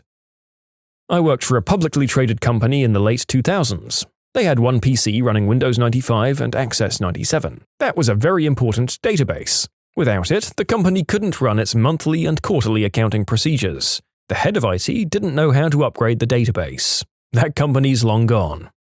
When did you realize, oh crap, I'm in a cult? When I was stationed on Okinawa, late 90s, I went to this church that seemed to be the pretty generic Christian church, but they met in a small room above a store. I didn't think too much about that until they got a new pastor. They owned a house in town and always invited everyone over for some cookouts and Bible study. The new pastor was actively encouraging the enlisted service members to move into the house and get the housing allowance to support the house. Then he wanted to see our LES, which are like our military pay stubs, to ensure we were supporting the church enough. I think the final straw was when they started taking attendance for their 7 days. And yeah, you were expected to attend some church things 7 days a week, with a level of shame for anyone who didn't make it to everything. I didn't tell them I wasn't going anymore, I just stopped showing up. They knew where my barracks room was and they sent soul savers to take me back to the church. The last time they talked to me, they again went with the shame route that no other church would get me into heaven, and I told them I think they proved I made the right decision. I googled my cult's name for the first time, which I thought was just the name of the church, and I saw many articles about how the leader was charged for a lot of cases of the unspeakable act. I showed my fellow cult members and they told me, the leader said that all those articles are lying and we shouldn't believe them. I reflected some more and realized that weekday services at 4 a.m. and Sunday services that last 7 hours were absolutely not the norm. I grew up in mine and I kind of always knew. There wasn't an oh crap moment, it was more like a I've had enough of this moment. For me, it was when one of my elders told me I should try and figure out why God was punishing me by giving me cancer. F you, Kevin. For your sake, let's hope we never cross paths again. When the leader wanted to split up all the marriages and take the wives for himself, and when he wanted to give the husbands of those wives different women to be with. Basically sharing the women, except nobody had a say in who they were to be with. Many were deeply unhappy and pained by this, but they had to submit to the Holy Spirit, as they'd say, and do what they were told. I was a teen at the time my family and I left this cult, so thankfully I wasn't pawned off on some random guy. When I told my parents that I wanted to cut my hair for the first time at 16 and they made me sign a contract claiming all responsibility for any disease or other misfortune that God would rain upon me for it. Well, there's going to be a lot more deeply disturbing and upsetting stuff in this group, so I wanted to focus on one of the funnier ones. So these people really took the Samsonian story to heart, huh? Can't cut your hair or your hale and hearty body will lose its strength. Wild. The CEDU boarding schools were founded by a high-ranking Synanon member named Mel Wasserman. If you guys don't know what Synanon is, it's a wild story of substance and alcohol treatment organizations that devolved into a criminal cult. There's about a dozen of these schools, and although CEDU or CEDU has long since shut down, the schools are still open. They kept all of the teachings of Synanon but dumbed them down for kids. Every few months, we'd go through a workshop called Profeets, where they'd do weird frickin' things like make one person sit on a mattress in the middle of the room and have the rest of us pretend like it was a life raft, and you have to scream out all the reasons you have to live and beg for your life. Staff would walk around going, you live, you die, you live, pretty much all down to favoritism. If you get picked, you get on the life raft. If you don't, you drown. Which was a bit touchy for me because my older brother had just died from drowning less than 3 years earlier. But I had to act it out regardless, otherwise I'd fail the Profit and be pushed back, and then I'd be there for another 3 months until the next one rolls around. Also, sleep deprivation was a key part. The last workshop was 7 days, and the whole time you were told you had to refer to yourself as me. I don't know how to explain this, but pretty much if you told a staff member that you didn't want to do something, they'd be like, that's right, I doesn't want to do this, but your me does. This was right before they dropped you off at a mall. Keep in mind we were all kids who lived in the middle of nowhere in Idaho, who may have been away from the world for almost 3 years, and then you had to 1. Buy someone food, 2. Get someone's address, and 3. Talk to someone of the opposite gender, and some other crap. But you couldn't tell other people why you were doing it. Think about that the next time you were in a mall, if anyone even goes to malls anymore. You'd have to approach random strangers and do that after being shut away for almost 3 years. When you graduate that Profit at the summit, The whole school, about 60 kids at one time, gathered in the main room in the house. They play The Rose by Bette Midler of all fricking songs, and the kids walk one by one with a rose and walk through the crowd and touch their hands and cry and… Jesus Christ, what the frick? I just clicked on that song while I was writing this, and it made my heart start beating and really took me right back there. We had a thing called raps, where we'd sit in a circle for 3.5 hours, 4 times a week, and just share or get yelled at or have to rat other kids out. Disclosure circles were like raps on Smack, and they lasted up to 6 hours. That's where the staff would have to share stuff about themselves too. I learned that one of the staff committed the unspeakable act on an unconscious person who drank too much, so that was nice.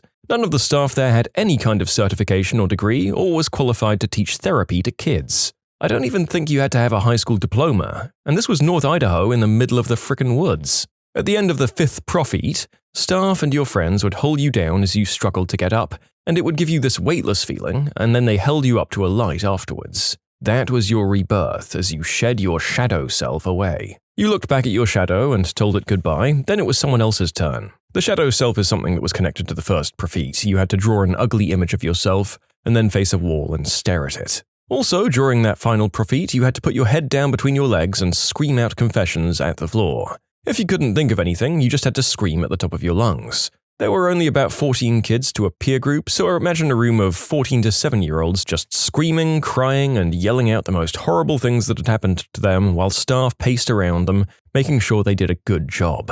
They were able to keep you there until you were 22, if you were enrolled when you were underage. One of my best friends there was there for 4 years. If only you could see just how utterly lost he is right now. I'm afraid to even reach out because he's so far gone. I can go on and on and on. I was there for 2 years, and this doesn't even really scratch the surface of all the weird stuff. When did I find out?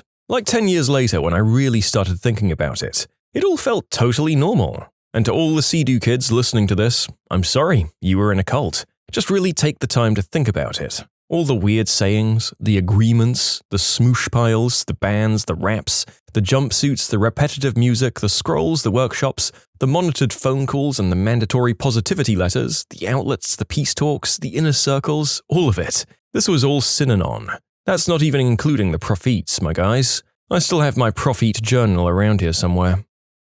When I showed up at my religious university as a freshman and went to my first computer science class, and the teacher made us read a section of scripture before the lesson and open with a prayer. I was also one of only 3 women in the class, and he'd constantly joke about how we all needed to get married so he wouldn't have to program anymore. This was at BYU, the religious college run by the Mormon Church. And this moment stood out because I was on my first few days of college and I'd just moved from a liberal city to Utah. And all of a sudden I was hit with the fact that women weren't viewed as equals in this religion I'd grown up in.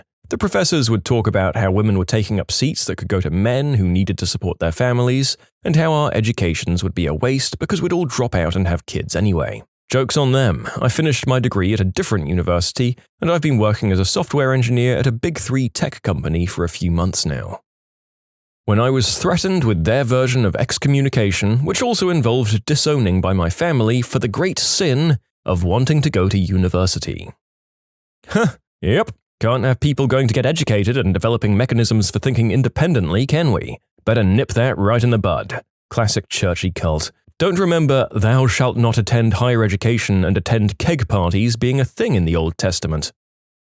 I was born into Scientology. Even though I internally questioned a lot when I was younger, I'd learned very early on not to actually question anything. My aha moment was when I was ready to go on to the next step, and one of the other members, who not surprisingly is also an ex-member now, they asked me why I was planning on doing what I was doing, and my answer was, it's what's expected of me. I went home and really thought about what I wanted and realized I didn't actually agree with most things in Scientology. I started to process to leave shortly after. I had to leave the right way since my dad and sister are still very involved and I don't want to lose them from my life. Leaving the right way depends on where you are within Scientology. There is public, who go in, donate, take courses, go to events, but are under no contractual obligation. Class V org staff, the place most public go to get their services done, and those on staff work there. Work is in quotation marks. It's more like glorified volunteerism. You're typically under either a 2.5-year or a 5-year contract, and you're expected to work at least 40 hours a week. When I was a senior in high school and told them I couldn't work all those hours, it was insane the amount of pressure I had put on me to drop out of high school to go work for them full-time. And by full-time, I mean Monday to Friday 9 to 10 and Saturday, Sunday 9 through 6. And there would be events for the public on a lot of the Saturday nights that would go until past 11. I didn't drop out of school, but it was the point of contention the entire time I was there. The Sea Org was the highest level of commitment within Scientology, and within it there were even more levels. But I don't know about it since I was never actually in. I do know that you have to sign a billion-year contract, get housed and fed on their dime, but the rooms are essentially closets with a bed and dresser, no real personal space, and that they'd sometimes make about $50 a week for working 80 hours a week. You don't really get time off. If you were there, you were expected to be available for anything since you really had no other obligations. So, how I left? As stated above, I was on staff at Class V org, and when you do that, you don't pay for any services you get. So I'd finished one of my services, and was talking about what the next one I was going to do was, when one of the other staff members asked me why I was choosing the one that I did. And essentially, I'd already started down on one of the several different paths. So my answer was basically, it's what's expected of me, and when I said that, he told me to go home and think about what I'd said. I did think about it. And over the next few weeks, I started opening my eyes to things that were happening that I didn't agree with. I realized that I really wasn't happy and that wasn't what I wanted to do for the rest of my life. So I decided I was done and I was going to break my staff contract. I don't remember who I told, but they started the ball rolling right away. You need to have a leaving staff security check, basically a super intense, very expensive exit interview that takes days or even weeks to complete. And once that's complete, you're supposed to essentially make amends with anyone you feel you've wronged by leaving. Then, to get back in good standing, you have to pay your freeloader debt. So any of those services I told you were free while you were on staff, well now you're off staff, you have to pay back the organization for them. And it could be thousands and thousands of dollars. My dad paid for my security check because I said I wasn't spending any money on them and he wanted me to be in good standing. I had some money saved up from when my mum passed away and I used that to pay off my freeloader debt. Trust me, I wish I hadn't done that. But then after that, I essentially made sure to not say anything bad about Scientology around members that I knew were active. As far as my dad's concerned, I still think highly of Scientology, but that it's just not for me. I think my sister knows better, but we just don't talk about that. I've been out for about 15 years at this point, and I still get mail. I still get phone calls. It's still awkward when I see Scientologists I used to be close with, but I am much happier now. I love my life that I've made for myself. Most of the stories you hear of people escaping and needing to hide are from the Sea Org. I really don't have experience with that to know how difficult it must have been for those people. I will say that I've watched most of the Leah Remini show, and most of the stories do not seem made up or exaggerated to me. I can see how a lot of them would have really happened, and it's extremely unfortunate that others don't see the blatantly bad stuff happening right under their nose. The Mormon Cult. I realized Mormons treat people who live there like absolute crap, and families are torn apart because a family member stops believing. Mormon kids are pretty much forced to join the church at 8 and go on a mission at 18 if they're male. You also have to pay 10% of all income before taxes to the church in order to get into the temple. There's also the strict control of your children's bedroom lives, teaching false history, and any information that doesn't come directly from the church is labeled anti-Mormon. It was a hard journey getting out, but completely worth it.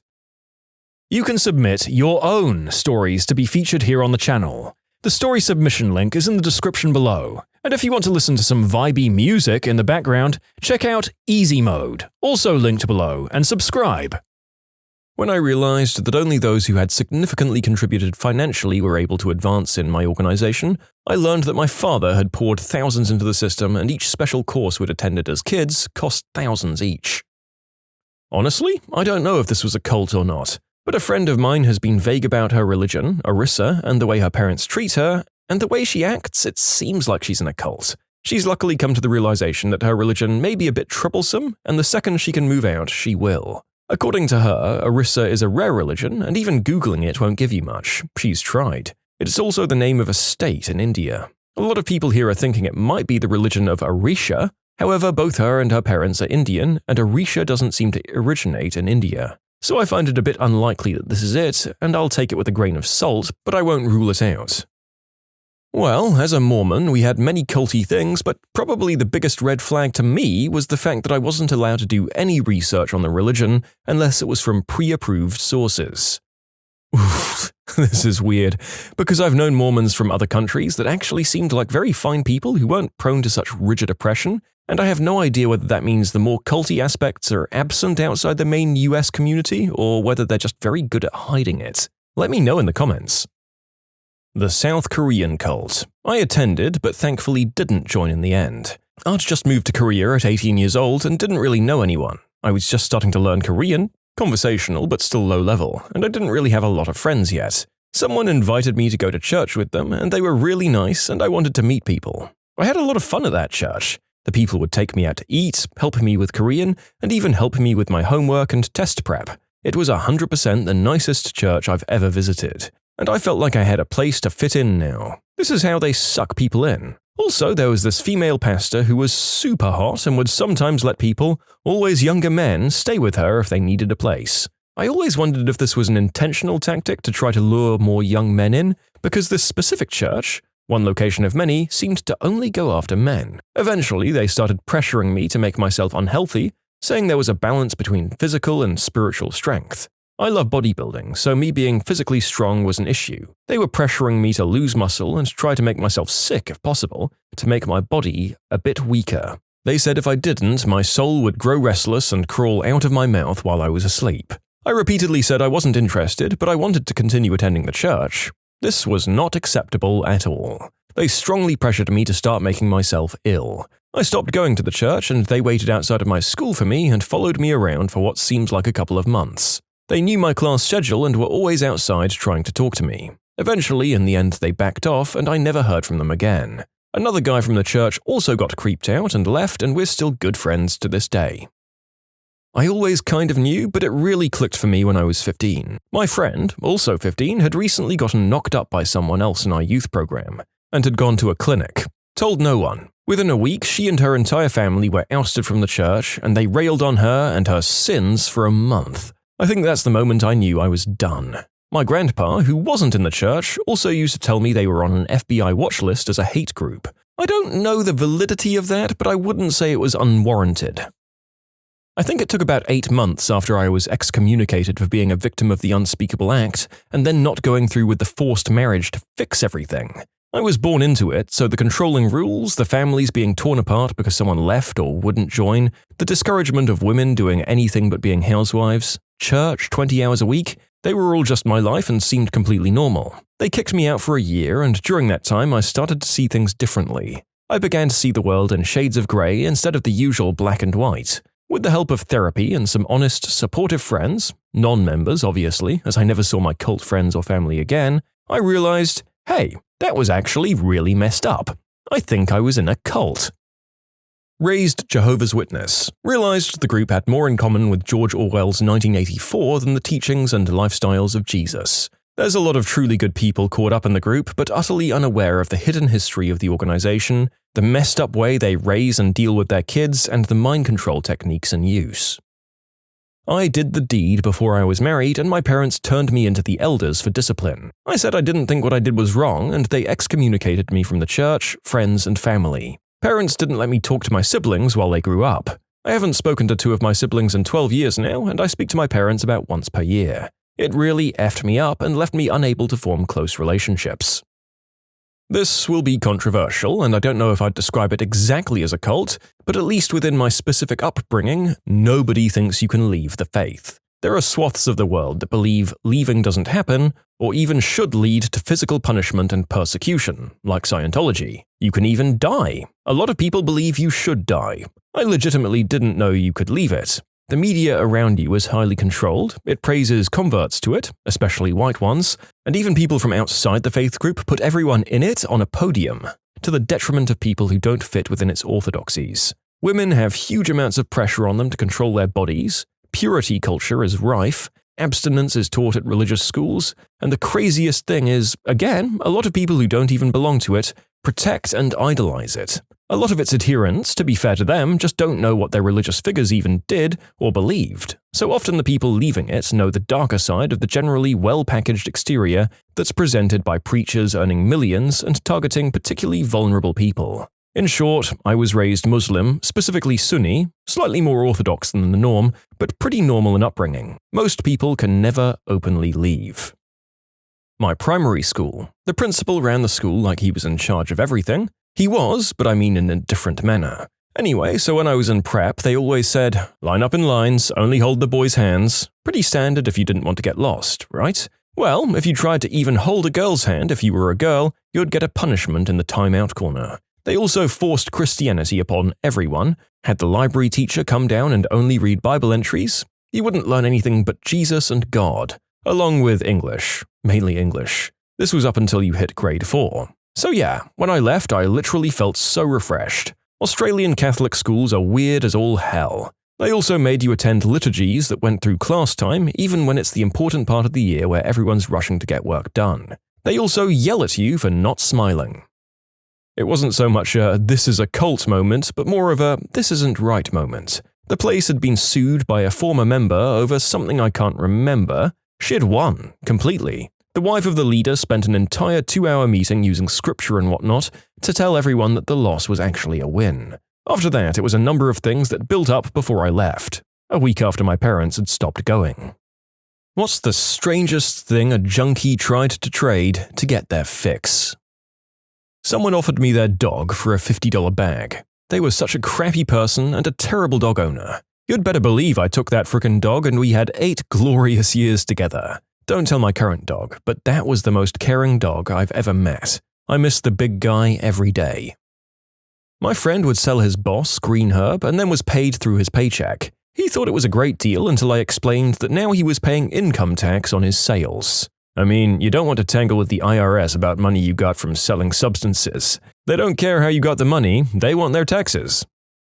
I had a kid write me an essay for To Kill a Mockingbird in high school for an 8th. I got an A, and I gave him an extra bag for it. And no, I was not the teacher. My old dealer got his leaky roof fixed by a roofing crew that he'd sold some smack to. In my younger days, before being a parent, I sold Green Herb and ended up fronting a lot out, and then when the people couldn't pay me, they'd give me iPads, expensive glass pipes, knives, and one time almost a gat, but I didn't know if that was stolen, so I declined. I accepted almost anything that I thought was useful or cool. The strangest thing I got was a $1 t-shirt. It was just $1, but it was folded into a tiny shirt, and I thought it was cute, so the kid basically got a gram for $1. I still have it too. Life pro tip: learn origami to impress your substance dealer so they'll give you a good deal. This was in the 90s. A school near me was going through some major renovations. They were practically going to be built again from the ground up. Anyways, a district administrator tried to trade one of those big outdoor school signs for some white snow. Former dealer here, I used to do it so I could afford to eat while at uni. I once had somebody offer to invite me to Christmas dinner in exchange for a baggie. I said yes, and I got to enjoy Christmas with him and his family while blazed out of our minds. It was an awesome experience, and since I couldn't afford the trip home for Christmas, it turned what would have been a depressing day into one of my all-time favorite memories.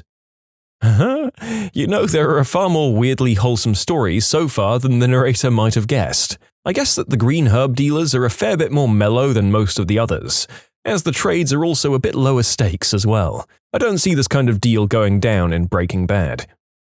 I know a dude who traded his trumpet for some white snow. That is so incredibly sad. A trumpet won't get you very much. Yeah, but if you want a lot, you'd sell a woodwind. Brass instruments are sold for alcohol so you can get a nice buzz. I had a friend begging me to bring something over to him. When I asked about payment, he said he'd found something better than money and that I'd be pleased with it. He wouldn't say what it was, but made it sound like it wasn't safe to mention over the phone.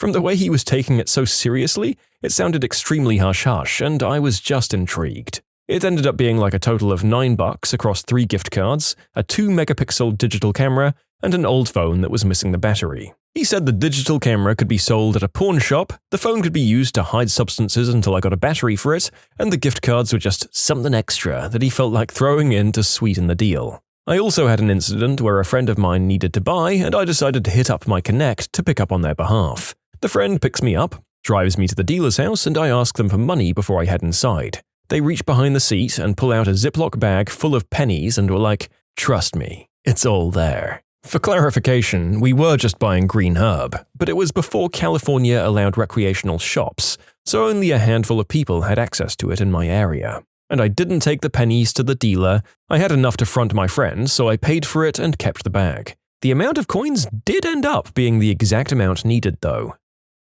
I traded PB&J for the devil's lettuce once. My dealer was hungry, and I had a packed lunch. I used to hang with an older lady. She was a smackhead. I once saw her dealer offer her a 50 slab for some macaroni jewelry her daughter made for her. She didn't do it. Good for her. Well, she's not a true smackhead then, just a nice old lady who does some smack. Not a dealer myself, but my dealer friend once came into the kitchen of the restaurant while I was chopping celery or something, and he was dragging a huge black garbage bag behind him. He'd already been to prison once and just got back out apparently. I said, "George, is that a frickin' body?" He goes, "Frick yeah, it is." I gripped the knife a little tighter at that point and looked for the exit. He pulled the garbage bag back and he had 3 huge Alaskan salmon in there. Some guy didn't have enough cash, so he'd paid him in salmon. I gutted them, cleaned them, and George paid me in salmon. It was good salmon. A friend of mine used to sling various substances while he was in college, mostly Mary J and hallucinogenic fungi, but he dabbled in selling the harder stuff here and there. He said some guy offered to live with him as a personal down-under kiss distributor for a week in exchange for some exorbitant amount of white snow. Something like 2 ounces for being an on-tap eggplant servicing machine for a week. My friend didn't even have that much white snow at the time. The most he ever had at a single time was like 20 grams, and he only sold it when he came across it for a stupid cheap price and during spring break when all of the hardcore college partiers were going on spring or summer break. He turned down this wannabe employee's kind offer. Smackheads be like, yeah, I got a washing machine door. When I was in middle school, someone stole their grandpa's World War II souvenirs to trade for Mary J. A friend of mine traded him $30 worth of wacky tobacco for a 1941 Third Reich youth dagger recovered from one of his grandpa's kills. The strangest? I've been offered down-under kisses by both genders, every gift card you can imagine, an iguana, pizza, Jimmy John's, $100 bar tab, computers, and iPads. I guess it's not that strange, but I feel like I should say I've never accepted any bedroom favors or iguanas. How much for the bag? I'd say it's about 1 iguana. Back in the 90s, when I was selling a lot of crystal and molly at raves, I had one guy offer me a gold wedding band for a baggie. I took it and noticed some Cyrillic writing on the inside. I took it to a pawn shop I knew that had a Russian owner, and he told me it was from a family in Russia that was very connected to the royal family that was murdered during the revolution. I knew the kid and his parents, and I knew that he'd stolen it from his mother, who was a child of refugees from the revolution, so I just stuck it in an envelope and mailed it back to them. In college, I had a buddy whose house we'd always hang out at. He sold all sorts of stuff. The best offer he ever got was from this 50-year-old lifelong junkie woman. She was a landscaper in her better days, and once she ran out of money, she started offering my friend plants. He rolled with it, and a few months later he had a beautiful garden in his backyard. She even dug a pond and made a koi pond for him. Pretty good deal for both parties involved, and a win for us friends too, because we got to chill and smoke in an awesome backyard. I'm not a dealer or user anymore, but someone offered to trade a box of used children's clothes, a laptop charger, and a single Nike shoe. So whatever was sitting in the car, they just broke into, I guess. A punch card to a local sandwich shop that had 9 punches and just needed 1 more for a free sub. In a darker period in my life, someone once offered to sign the title of their car over to me for a week.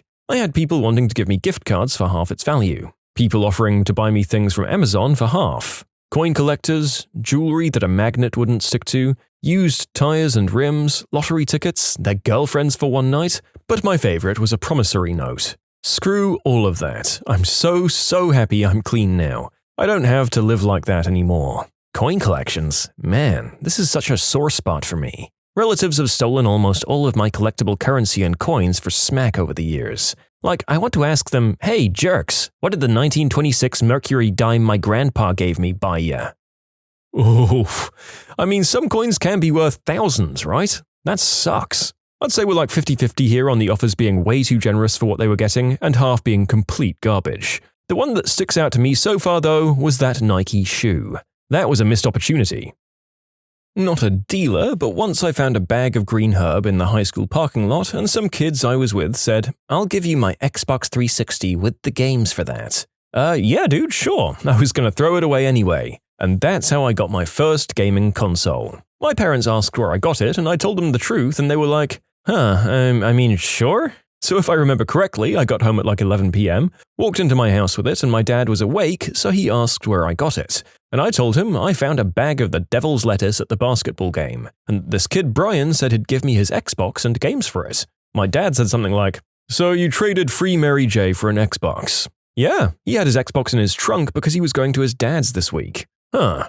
The next morning, my mum said, "So, I heard you had a trade with Brian last night." Yeah. Can you buy me a live membership? Well, what do Brian's parents think of this? His new stepdad buys him one every month. Really? Yeah. Also, the bag was about 2 grams. I dealt small amounts of various substances in addition to tending bar while in college. One of the Mexican kitchen guys wanted a bunch of Molly at about $350, and I obtained it for him. When it came time to pay up, he said he only had about $100, but he'd get the rest to me in a week or so. I was having a Super Bowl party that I'd invited everyone to, and a few days later he asks if he could work off the balance by catering the event. I agreed and assumed he'd flake, but homeboy showed up 30 minutes early with some of the most fire Tex-Mex food imaginable. Trays upon trays of everything you could think of. It was unreal and probably cost him more than he owed me. It was a big reason we served Tex-Mex at my wedding, because I knew a guy who could throw down. His catering company did a great job that day, but he did an even better job as one of my groomsmen. You can submit your own stories to be featured here on the channel. The story submission link is in the description below, and if you want to listen to some vibey music in the background, check out easymode, also linked below, and subscribe. I traded a textbook from class I took to my dealer for green herb when I was in college. He was going to be taking the class next semester, so it was a win-win for both of us. I once traded a crap ton of Adderall for a GTX 1070 graphics card. Former: bags of cans, bedroom favors, stolen RX, electronics, bikes, car parts, trendy toys, stuff like that. The weirdest thing I ever actually took in a trade? Adult movies. Substances are bad, kids. I had someone else's food stamp card for about a year and a half. I got $120 each month, which I'd usually spend on steak and seafood. He got a 1/4 ounce Mary J. I was happy with the arrangement. My friend in high school got expelled but kept coming back to deliver the devil's lettuce. He was never stopped because teachers were his clients. He ended up doing the deed with one of the student teachers for a bag. Only reason I know is that she came over while we were playing Tony Hawk and not so sneakily did their thing while I waited in the kitchen. High school was weird, man. I had a neighbor who dealt devil's lettuce and probably other harder things, but I don't know. He was a weird guy, not a bad person, but definitely not the sharpest knife in the drawer. He accumulated a lot of random stuff because people were always offering him it in trade. The big ones were mostly electronics, like a nice TV and consoles, but random things too, like paintings and tools and furniture. His house looked a little like a really nice resale shop before his girlfriend put her foot down. Last I heard, he got arrested for felony possession while out drinking. When I was in university, I was always surprised at the number of girls who'd give you a down-under kiss or go even further for a dub sack, which is $20 worth. Ex-user here. My dealer would only give me the stuff if I gave him my blades and allowed him to check for any cuts. I was in a seriously dark time and he helped me in a lot of ways. Eventually, once I started to get better, he refused to sell me any stuff and also made it clear to his friend dealers that I was blacklisted. One of the main reasons I turned my life around. Not a dealer of that kind of plant, but a guy tried to pay me for fixing his computer with tomatoes. Might not sound that weird, but the bill was $120, which I think would have worked out to several hundred tomatoes. My little brother and I would walk our green tomatoes that fell off the plants over to the local pizza place. They used it for sauce, or sometimes would bring eggplant or zucchini, and they'd give us a pizza to take home. For over a decade, I had a grass-for-grass deal with my guy. I cut his grass once a week for a couple of grams. He just really hated mowing the lawn.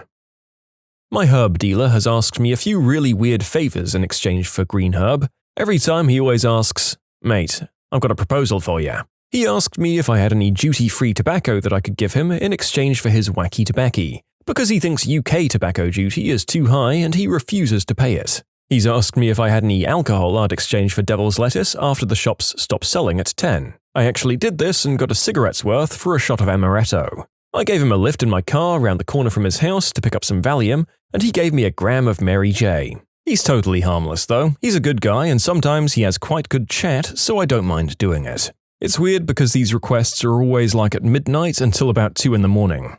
Probably worth mentioning as well, after I swapped him for a shot of amaretto for the cigarette's worth, he messaged me on Facebook about 2.5 hours later, asking me if I had any coke-adamol I'd swap him for his herbal medley. Unfortunately, I was in my bed, so I couldn't, or I would have done it.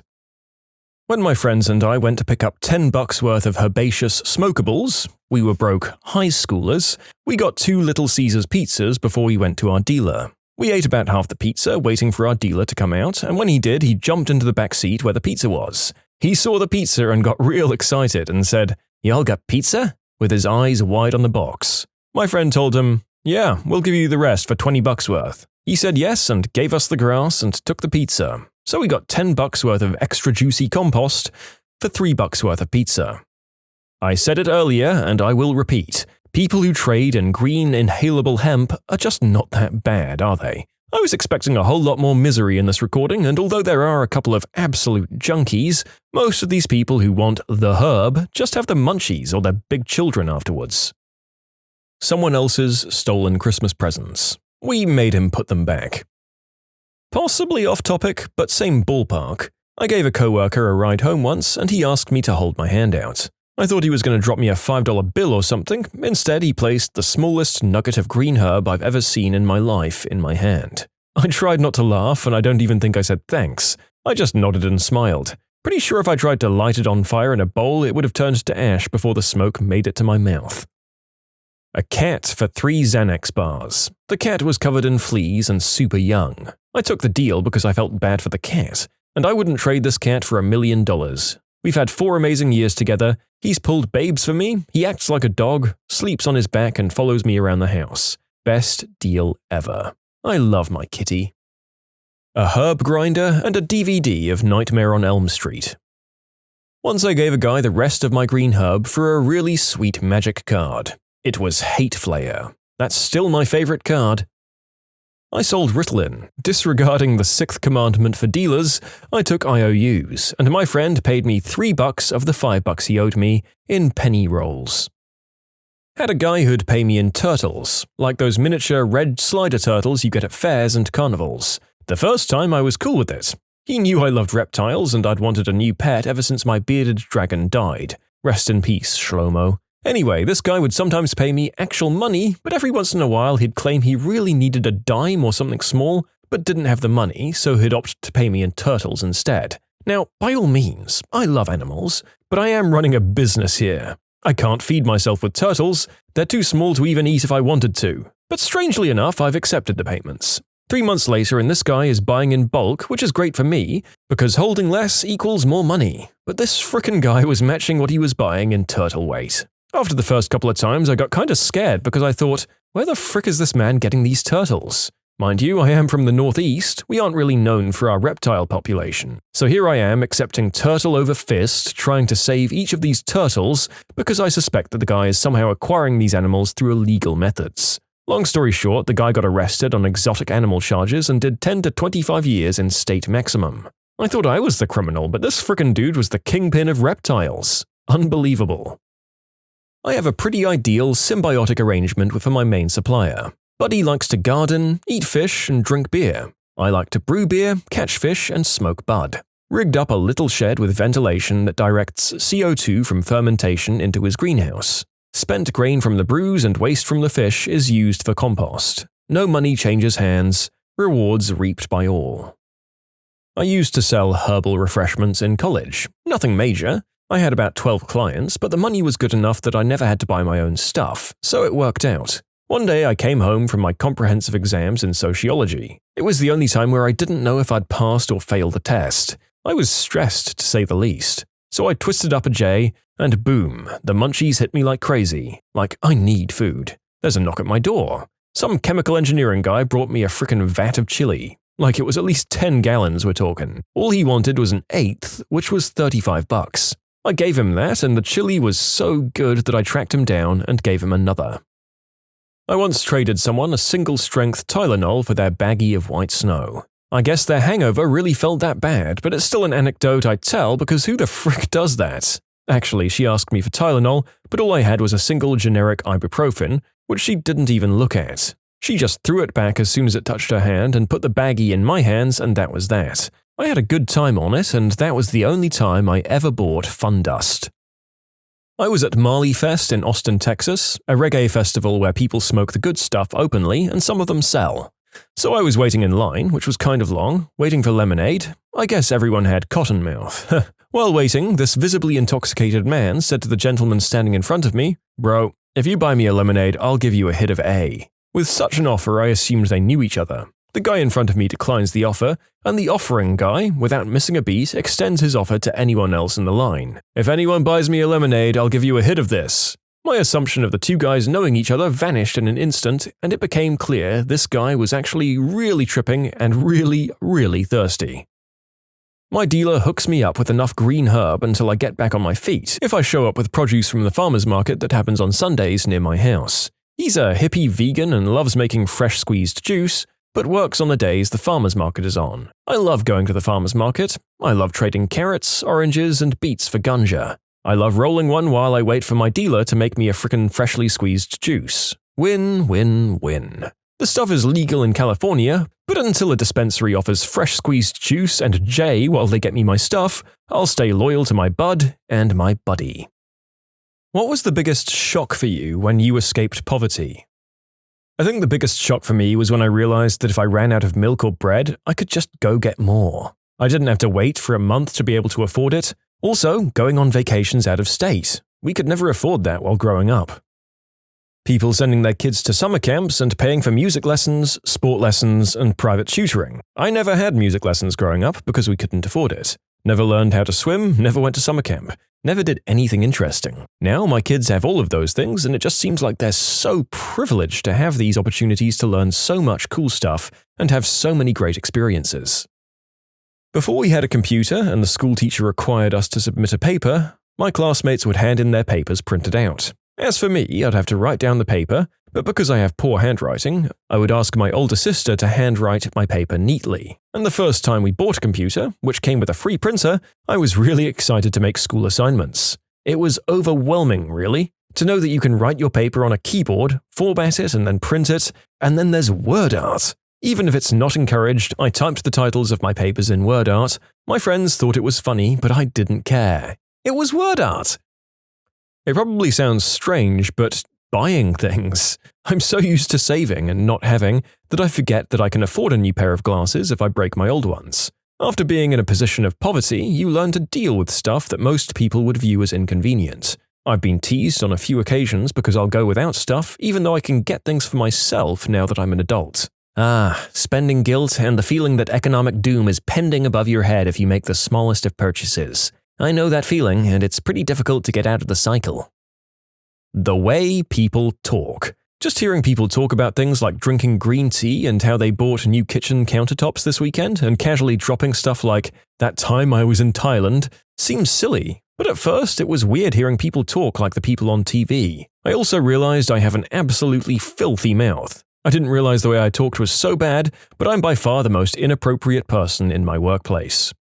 I think there are levels to the whole TV thing, though. I had a very comfortable upbringing, and the amount of times that a character on something like Modern Family would do something supposedly normal but unbearably expensive to my mind was very telling about how out of touch some TV writers are. When I got my big break and landed my first comfortable salary job after being in poverty all my life, the whole spending money concept was literally blowing my mind. I'd become so used to only buying the bare essentials and spending an absolute minimum on myself that buying things was basically a foreign concept to me. For a while at my new job, I pretty much didn't change my spending habits at all in any way, shape, or form. One day, a friend of mine pretty much called me out on this, being like, "You work hard for your money. You should spend some of it on yourself. Reward yourself." The statement really made me think. I went to the store where I ended up buying some much-needed new clothes and various other things I needed around my apartment. After returning home, I panicked and checked my bank account to see what kind of horrible mistake I'd just made. I looked at the number and finally made the realization, that really wasn't that big of a deal. I guess this is what it's like to have money. Not even when I got out, but while in school, it blew my mind that other kids actually got clothes more than once or twice a year. I only got some for my birthday, sometimes, and before school started in September. I'm right there with you. I never asked for anything because I knew on some level that we couldn't afford it. I remember being shocked that my father said I should get a new dress for my first homecoming dance when I'd just gotten school clothes. My family was quite poor when I was a young child. We were never homeless, but we did sometimes skip a meal or two, maybe live without electricity or running water for a while. I got used to that lifestyle and I took care of things I had and learned to repair things that were broken. I joined the military after high school, and I couldn't believe all of the people my age who'd waste food or throw away things that weren't even broken. I also found it quite amusing when the barracks had no hot water or heat. Many people lost their minds. My family was only kind of poor, but it still boggles my mind the amount of food and useful things other people throw out. My ex seemed to purposefully leave a few bites of food or the last few sips of a drink to throw out, and it drove me crazy. Even though I'm more than comfortable financially now, I still grab things that I think I can fix up out of the trash. Going from every dollar being important to fairly cost-insensitive is a big change. It's great not to sweat meals out or worry about bills and being able to save fairly large sums for investments or major purchases. It's nice to be able to buy the nicer things that will last instead of the crappiest version of everything and needing to replace lots of crap and always wishing I could upgrade. It's nice having a frame for my bed, an apartment of my own, and not having to go to a laundromat. It's fantastic that I can help my family and give them gifts or money to pay for stuff when we hang out. It's just nice. People who tell you money isn't important have either always had it or never had it. It's pretty frickin' important, guys. How delicious vegetables are. We never had fresh produce growing up. Maybe canned if it was donated to the church, but even that was rare. Hearing people complain about how they don't like vegetables blows my mind. When you're so used to eating everything preservative-laden or on the verge of going bad, fresh food tastes amazing. Having a frickin' car, man. Seriously, you have no idea how good it feels to just be able to go wherever you want, whenever you want, and not bum rides off friends, family, and public transport. Most children fantasize about this and receive the same culture shock when they're teens, but imagine not having a car for half your adult life and still having a job and having to go to college. It's frickin' nice to have a car that I paid for with my hard-earned money. Always having food in the house. I'm blown away that at any point I can make myself something with fresh ingredients. I still eat lettuce that's almost on its way out and dairy that's past its expiry dates, though. I grew up in a relatively poor town. Then I ended up going to a private college on a scholarship, and people actually have nice parents who they want to spend time with. Whoa. I relate to this really hard. I was floored to hear people complain about their parents at times. Their parents would come into town for the weekend, and while there to do stuff with my friends, their kids, they'd just invite me along. Like, they'd take us all out to dinner, often to really nice restaurants. And I always felt weird whispering under my breath to my friend how expensive I could go with my meal, and get this weird look and being told to get whatever I wanted. I remember when I was a kid not being allowed to have certain friends over because they ate too much at dinner, or all the spending money my friends got, or the care packages of stuff, including homemade cookies and stuff like that. And they'd talk about how annoying their parents were. I was always so confused. Clothes. The fact that people actually spend hundreds of dollars on clothes. For one shirt, they're willing to shell out $80, which is the monetary equivalent of 8 meals at McDonald's or 2 weeks' worth of groceries. As a side note, when I was younger, we'd go to thrift shops to buy clothes. About 2008 or 9 came around, it was suddenly cool to buy clothes at thrift shops. I'm guessing it still is. It kind of upset me once I realized it was finally cool to buy hand-me-downs because back then, I'd lie to the other kids my age when they asked what store I got my clothes from because I was so ashamed that they were from the Goodwill. I never had the luxury of buying a shirt for $80, and I'll never spend that money on a shirt even if I had all the money in the world. It's such an extravagance. I grew up middle class and I can't even justify spending $80 on a shirt. I feel guilty when I buy a single $16 dress at Target. How fast and how blind you become to the plight of those who are still poor. It's like that world becomes invisible to you. I'm not rich, but I managed to get by and I own some real estate. Going to the dentist is a no-brainer for me. I just make the appointment and pay the bill without giving it any thought. Recently, having had a chat with a single mum on almost minimum wage, she has education and works for the government, not McDonald's, which makes it even more sad somehow, she was scraping together money cent by cent to get a tooth pulled out. There was no money to repair it, and it was gone beyond repair. Then I realized, I'm blind. It doesn't matter that I had days in my youth where I had no food. I'm still blind. That makes me completely paranoid about politicians. I don't really think they're aware of things that they're blind to, and the fact that some politicians wave their meager and poor background around like some sort of vaccine against criticisms about their blindness no longer has any value to me. Yeah, our ability to forget how to live cheaply is really something else. I've been on the verge of homelessness at least once in my life, and I have to tell you that even when I try to really cut back on my expenses, I still think I feed myself for about 3 times the amount I did in my leaner years. And I honestly think I've repressed the memories of how hard it could get back then sometimes. That other kids ate regularly, needed to bathe, and come home each night. The other families in my neighborhood were all in the same boat, moving all the time, new neighbors continuously, rent late, no power. I lucked out. My dad saved up for a private investigator, got custody of his 3 kids, 7, 9, and 11, and suddenly we had to go to school, wear real clothes, not just a dirty shirt and no shoes. We had dinner together. It was a change I'll never forget. A sad story I learned through chance, almost 10 years after the worst of it. I met a stranger who, back when I lived with my mum, would bathe me, feed me, and dress me in her son's clothes. I'm female, by the way, when I was 6. Awkward. I opened the door. She's my boyfriend's friend's mum. No recollection of her on my part, and then she just started bawling. "Paulina, is that you? I'd dress you, send you out into the world again, feed you. I always hoped you'd make it."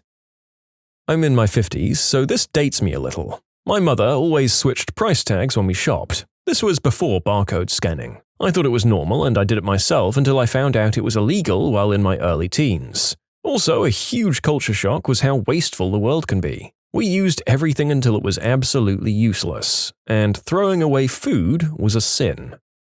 You can submit your own stories to be featured here on the channel. The story submission link is in the description below, and if you want to listen to some vibey music in the background, check out easymode, also linked below, and subscribe.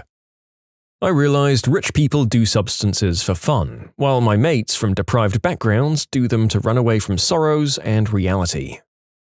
In poverty, the definition of rich is anyone not completely poor. Your parents' car isn't 15 years old? The paint is actually glossy and not peeled and matte? None of your utilities are off? You're rich. That's how it was when I grew up. You call so many people rich when truly they are not, and they have problems of their own. Wow, a question I can answer. My biggest shock has been watching people who grew up with financial stability talk to their kids about money. Money for me as a kid was something to cause anxiety. We never had enough. Not enough to eat, not enough to pay the bills, not enough to, well, live, really. When I see my friends with their kids now, we all make more than a decent living. Their relationship with money is so strategic and thoughtful. How am I going to make the most out of what I have? How to show my kids how to come out ahead and make good financial choices? These weren't the lessons that I learned. Mine were based around collecting things for safety. If I could afford this now, or even if I can't, can I get it now? And could I sell it if something goes wrong? I still find myself fighting the urge to buy my kids everything, because I could. Not literally anything, of course. But it doesn't even matter to them. I realize I'm not buying them stuff. I'm buying stuff for little anxious me. It hasn't been as much of a culture shock as it's been a slow, steady climb up. I've had plenty of time to acclimate. It's more like a series of pleasant surprises for me. Doing things that cost a lot up front yet save money in the long run is a nice feeling. Like a trip to Costco, for example. I can buy $200 worth of chicken, veggies, and stuff like that instead of just eating the dollar menu at McDonald's every day. Being able to afford an Xbox One and have furniture that matches is a fun perk as well. I can just buy a video game whenever I want, and I can have fast food whenever I want. I can wear clothes that fit me. I can just do things because I want to do them. I have no idea why it was such a foreign concept to me. I guess I never realized that it was even possible. Blew my mind one day when my buddy was like, "Hey, let's go watch a movie in the city." And I could actually say, "Yeah, let's do that. Let's just drive 20 minutes on a whim, get dinner and watch a movie." Biggest shock of growing up for me, honestly. Having a fridge and pantry full of food that I like never gets old. Growing up, there wasn't much to eat and it was mostly crap. It's been at least a decade since I lived like that, but I still open up my pantry and marvel at all the treats and options. There's really nothing like being well-nourished. Let's just say whoever said money can't buy happiness never had to make toast on a coat hanger over a fire made from borrowed bread served plain. Buying food has been the biggest to me. I remember being at the grocery with my well-off friend that I was visiting for the weekend. I was about 19 at the time. We were shopping for things to make for dinners, and he always paid for groceries, so I liked to cook to feel like I was contributing.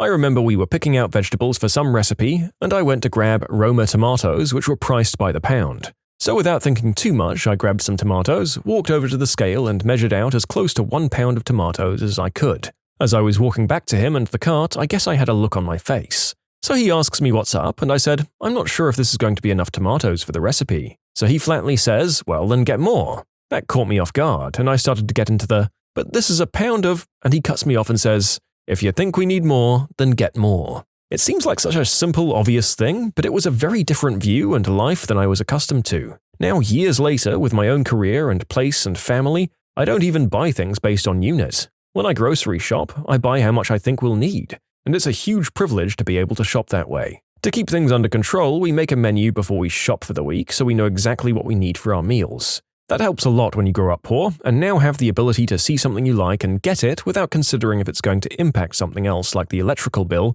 or gas or rent. Oh, and bread. Bread is probably the most noticeable thing that I splurge on. No more random brand $1 loaves for us anymore. I head straight to the Brownberry stuff, either honey wheat or buttermilk. I'm completely okay with spending $3 for a loaf of that, $2.50 when it's on sale. In short, grocery shopping was the biggest shock and change. That places like Red Lobster and Outback Steakhouse aren't places you dress up to go to. I was out on a date with the guy who'd eventually become my husband. We were starting to get hungry and he suggested grabbing food and brought up Red Lobster. I told him I wasn't sure, I wasn't dressed well enough for it. He sort of boggled at me and said I was fine. I went in and I was so self-conscious. Until I saw that there were guys eating there that looked like they'd walked straight off a construction site. I'm still getting used to being okay buying stuff for myself, especially frivolities like clothes and makeup. I used to like to go to the mall to window shop. It still irritates my husband when I see something I like, go up to it and say something like, hey, they have this in my size, and wow, the price is really reasonable, I'd love to wear this at insert event or place. Then I turn and walk away. It seems to be a struggle for him to convince me that I can in fact buy clothes that cost more than $15. As an uninformed foreigner, I also assumed that a place that served lobster on a regular basis was upmarket and dressy too. But then again, I guess it's a massive chain and shellfish are bottom feeders, so serving a cheaper variety of them isn't out of the question.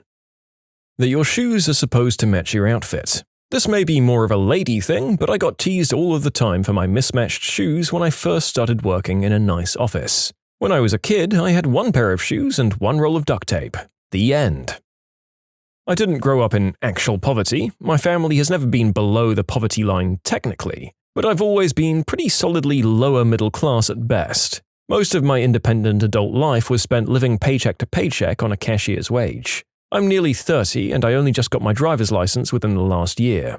I never got it before because I could never even come close to affording a car. Some friends in another state made me an offer that I couldn't refuse. Quit your crappy retail job and come move into our spare room. We won't charge you rent, just help out around the house while you find part-time work and get back to school. Since my living situation before had been such that going back to school wasn't possible, I had to work every hour I possibly could to stay financially solvent, this seemed like a great deal. And it is a great deal. I've been living with these fine folk for almost 2 years and I'm finally starting to make something of my life. They both make good money. I don't know their exact income, but I know that combined they bring in 6 figures every year. For comparison, I grew up in a single-income home, my dad works for the state, and after over 20 years with them, he barely makes $50K a year. I'm still getting used to the differences between how they live and how I grew up. They have house cleaners come in every other week. I try not to be in the house when they come because I still can't feel comfortable just sitting around the house while someone else does the cleaning. Their daughter graduated high school and was getting ready to move away for college, so they decided she needed a better car. Not for appearances or anything. Her old car was, well, old, a 1993 Volvo station wagon, and they wanted something a bit more reliable for her to drive from the Bay Area to San Diego. After looking at used cars of the specs they wanted, they decided it would make more sense to just buy her a brand new car. Nobody in my family has ever bought a brand new car. They don't stock up on bread. My mum will buy 6 or 7 loaves of bread when there's a good sale on and stick the extras in the freezer. The people I live with not only don't do that, they don't even keep their bread in the fridge. I have yet to actually see a loaf of bread get finished in this house because it gets moldy within 1 week due to it sitting out at room temperature, which, this being the East Bay, tends to be pretty warm. When the mold inevitably appears, they just toss the usually barely half-finished loaf and go buy a new one. Speaking of cars, that 93 Volvo is what I currently drive. It's a pretty solid car, I just wouldn't entirely trust it for a truly long trip. I doubt I'll ever drive it back home to Oregon. We haven't done the paperwork yet, but they've made it plain that they're pretty much just going to give the car to me. That's what really blows my mind, that they can look at a functional, well-running car, even one that's 22 years old, and figure it's not a problem to just give it away for free. What shocked me, and continues to shock me, is how little interest the people around me have in wanting to help others. When I was poor, the family friends were always helping each other, and when we had any extra money, we'd buy new school supplies for the poorer kid across the street. Our neighbors donated food and clothes to the church drives. Now I'm surrounded by people with lots of disposable income, and they just go out to nice restaurants every day and buy all the new tech gadgets. None of my coworkers donate to anything or volunteer for anything. It's crazy to see all this money and no desire to help anyone. I guess since they were never in need themselves, they can't picture what just donating $100 worth of toiletry supplies to the local women's shelter can do for people, or what donating toys regularly to the refugee center can do for those kids who have nothing. Nice shirts. I seem to have a thing for really nice shirts. And silk ones. I love silk shirts. I work in an industrial facility. Work boots, jeans, and silk shirts. Yes, I catch hell for it. It makes me feel good, so I indulge myself. How little people understand poverty, that they don't seem to realize it isn't the fault of the poor, that it's an entirely different way of thinking and existing, that no one cares about you, not the government, nor any of its schemes actually give a damn about helping the poor. How disheartening it is to be the scum of the earth because of something you can't control. When did a moron decide, I know better than my doctor? Working at a supplement store years ago, I had a woman come in asking about vitamin B17. She said her daughter had a terminal illness, and she was taking her off chemo despite her doctors pleading with her not to. Some so-called friend of hers claimed B17 was a miracle vitamin that they don't want you to know about and can cure just about anything, unquote. I told her she should listen to her doctors. She told me to F off. For those of you who don't know, vitamin B17 isn't a vitamin, it's a compound called amygdalin, and eating it will give you cyanide poisoning. I'm a nurse. My patient's family members were telling everyone that the doctor was an idiot because, and I quote, "What the frick do the kidneys have to do with the bladder?" An old man I knew always had a band-aid on his nose. He had a cancerous growth on it and would cut it off himself. He'd always say, "All the doc will do is cut it off. I can do that myself and save $200. Guess who died when the cancer spread elsewhere? About 15 years ago, before the whole gluten-free trend, I worked with a guy who was a vegetarian. We worked side by side, just the two of us, and got along really well. One day I got curious and asked what led to his vegetarianism. He told me he had been having some health problems and went to see the doctor. The doctor ran some tests and told my friend that he should cut wheat out of his diet. This guy says, "Well, that doesn't sound right. He must have meant meat instead of wheat." A friend of mine had stage 4 cancer. She went through chemo for over a year, and they told her that they'd let her take a break. Well, then they looked at the cancer. It hadn't shrunk as much as they'd have liked, so they told her she couldn't take a break. She started posting on Facebook about these organic green juice cleanses that someone had messaged her about. I was at her bedside, begging her to keep doing the chemo. I told her that she could do the juice cleanses if she thought they'd help, but not to stop the chemo. She responded, "But they won't work if I don't stop the chemo. That's poison in your body. I know my body, and it's going to heal it." She wound up entering hospice on her 30th birthday and passing about a month later. I'd love to find who peddled that bullcrap to her and punch them right in their frickin' mouth. I know my body. The tragic words often uttered before people make disastrous medical decisions against the advice of professionals. Look, there's a degree to which maybe that statement is true, but I want you all to know that I read these words about as frequently in stories of preventable medical disasters as I read, "Let me speak to the manager," in stories of awful people who get thrown out of retail stores. All I'm saying is there's correlation between that statement and causing your own death. I had some parents trip out when their kid with a sore throat was later found to also have an ear infection. How did he come in with one infection and end up with another? They went on and on about the terrible food we serve and how dirty the hospital must be, not realizing an infection in the throat has a direct pathway to reach the ear. I met someone who insists that insulin makes their blood sugar get higher, so they don't take it. They also don't take to having all of their toes or apparently the whole left foot, but hey, live and let die. Here's your daily kick to the rubber parts. My father was a stubborn jerk and was adamant about not following doctor's orders. Longtime smoker, drinker. So dear old dad goes in and has a mole excised from his Johnson. Uh-oh. Biopsy comes back and it's not malignant. Great problem. He didn't follow the doctor's orders on how to take care of it after the fact. Gangrene. Yep, they lopped it off. I only found out about it in my late teens. It was a mind-shattering reveal from my mother and older sister. When I was in 7th grade, I hurt my pinky playing softball. But my dad, being the assistant coach that he is, told me I just jammed it. I told him I think I did more than that since my finger was completely numb yet in excruciating pain. Like I picked up the softball after it happened and it felt like there was a hole in the ball where my finger was supposed to be. Disregarding everything I was sobbing to him, he decided to pull my finger since it was jammed. For the next couple of months, I continued to play softball, thank God for Icy Hot and Advil, where my dad said maybe it wasn't jammed since it still hurt. You probably got a bone bruise, son. Eventually, my finger also developed a very solid bump on the side of my joint, which is still there to this day, and the pain had not gone away. When softball season ended, we finally went to the doctor and had x-rays taken. When my doctor saw them, he was amazed I still played since my bone was completely shattered into at least 6 pieces. He said he couldn't give an exact number because of the healing and the angles of the x-rays. The bump on my finger was a calcium buildup from the healing, which could have been avoided if I'd gone to the doctors when it happened. The only good thing was that I didn't need to have my finger rebroken to fix the placement of any of the fragments, since my dad pulled it initially. Gotta love coach dads, huh? Most recently had a teen patient who lost speech for a couple of days. They got better, and when I saw them again with their mum, I went over the tests we'd done and started discussing some of the possible causes. Mum interrupted me and said, "Don't say anything else. I'm a firm believer that if you don't tell someone their diagnosis, they'll just heal on their own." Literally didn't want me to tell her anything because she thought saying words out loud would give her kid a disease. Oh, same day I had a lady tell me that she was refusing treatment because she read a study where a guy treated hundreds and hundreds of patients with normal saline and had a 100% success rate. Yeah, okay, lady.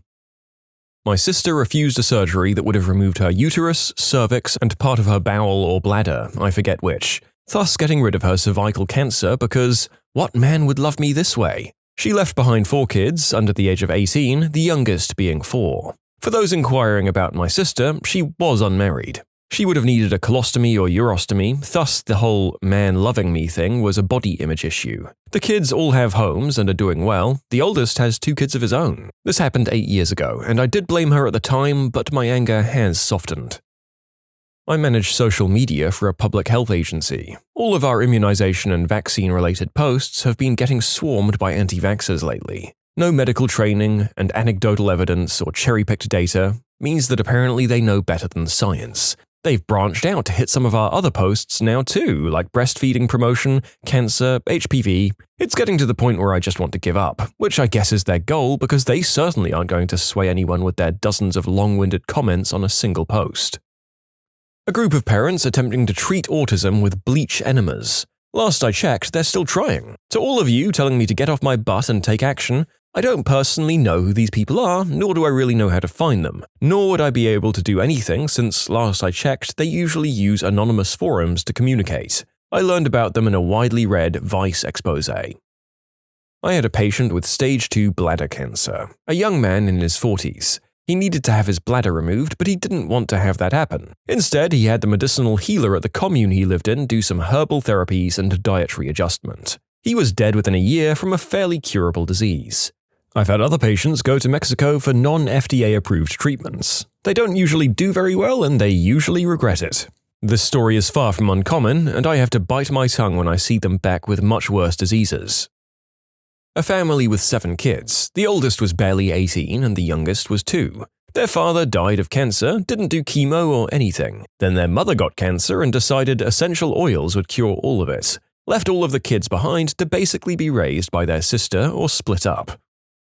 A friend of mine sees way too many of these cases on a daily basis, but the worst one so far has to be a lady who gave birth way too early so her kid was rather small to begin with. The doctors do their usual thing, give advice on childcare and everything. She comes back a week later saying her kid was sick and not sure why. My friend was appalled to find out that her baby had barely put on any weight since birth and immediately asked her what in the world she'd been feeding the kid. The woman says, "Oh, I figured since he was so tiny he didn't need to eat much, so I've been sticking to about an ounce of milk per meal." Seriously, woman. I don't know how the child's doing now, but I can only hope he's well. My mother believes that if you make food from scratch, then it's healthier for you. For instance, she thinks that making a chocolate cake from scratch, including milling her own flour, is a healthier alternative to a store-bought cake with identical ingredients. She's diabetic.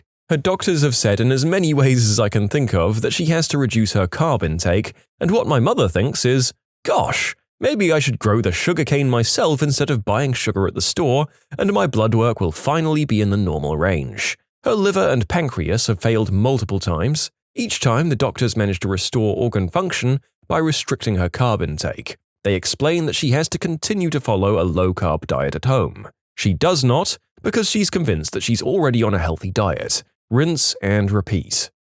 My absolute God. Look, the extent to which she's correct is at least that she's removing a lot of hyper-processed foods and preservatives from her diet, but that is literally not what the doctor is asking for. No carbs means no carbs, not homegrown carbs. My friend is treating her Lyme disease by going to a chiropractor, using essential oils, and getting massages, apparently against her doctor's advice. Better than what happened to my mum. She got Lyme disease and saw a so-called specialist who convinced her the infection was now chronic, and she took antibiotics for like 3 years. After the first year, her symptoms changed and she asked the doctor what was going on, and he said, "Oh, I guess you must have a co-infection," and put her on more antibiotics.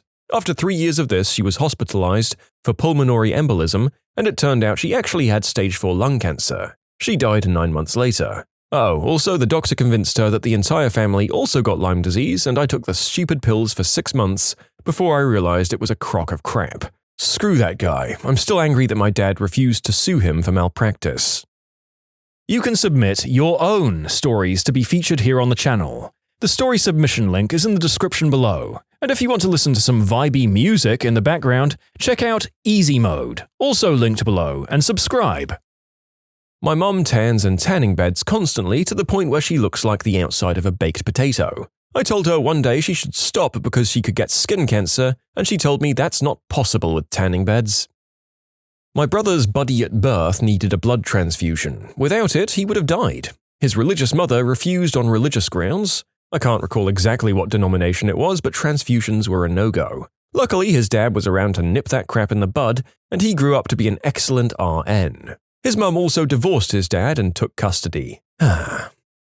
Worked for an ophthalmologist and had 2 distinct idiots that fit into this category. The first one claimed she no longer had glaucoma, she'd prayed it away. Her intensive outpatient treatment begged to differ. The other was scheduled for cataract surgery, and he came in for his pre-op appointment only to tell us he'd spoken with God and God told him he didn't need surgery. I told the doctor and she said, "Sure, cancel it. I don't feel like arguing with God today."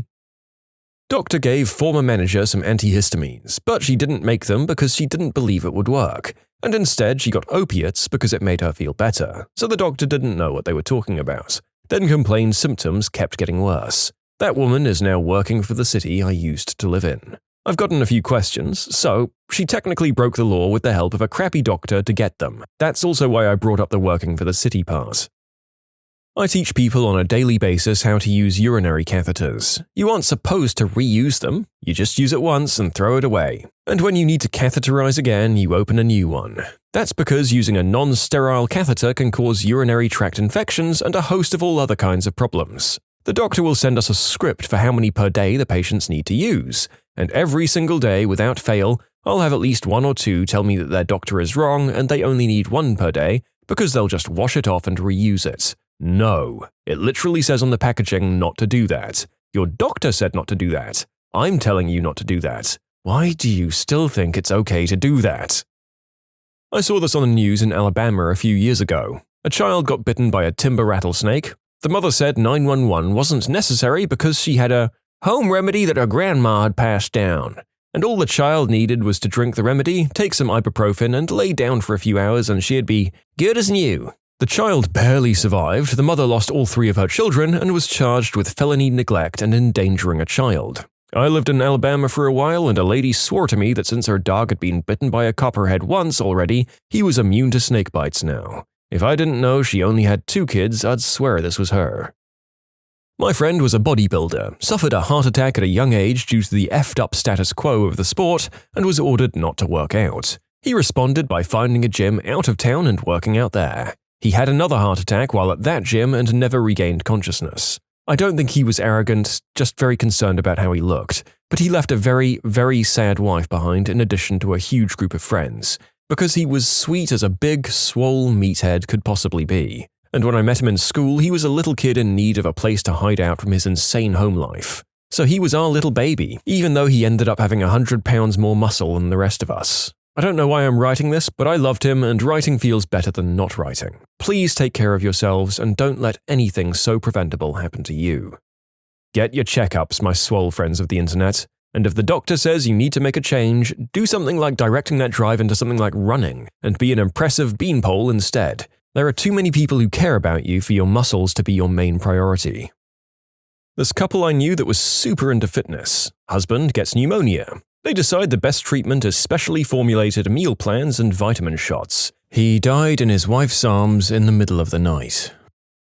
My brother-in-law has chronic back pain and regularly goes to a chiropractor for it, and apparently said chiropractor also works on his neck. After one chiropractor appointment, my brother-in-law experienced severe weakness to the point where he could hardly get out of bed. At one point, apparently, he collapsed and had slurred speech. I, an RN, was like, "Guy, get to the hospital because that sounds like a stroke." At the time of this conversation, I was also hanging out with another nurse who used to work in neurology, and she agreed he should go to a doctor ASAP. He was like, "Nah, my chiropractor's a doctor, and he knew about it and said it would go away." He's very much an alt health kind of guy and thinks stuff like vitamins and coconut oil will cure anything. I also remember looking after this one guy who came in post-myocardial infarction from the cath lab. His blood pressure was sky high. The patient denied any major health issues in the past, and he only took supplements. I called the doctor about his blood pressure, and the doctor ordered some antihypertensive pills. Before the patient took them, he ranted about Big Pharma and how meds don't work and that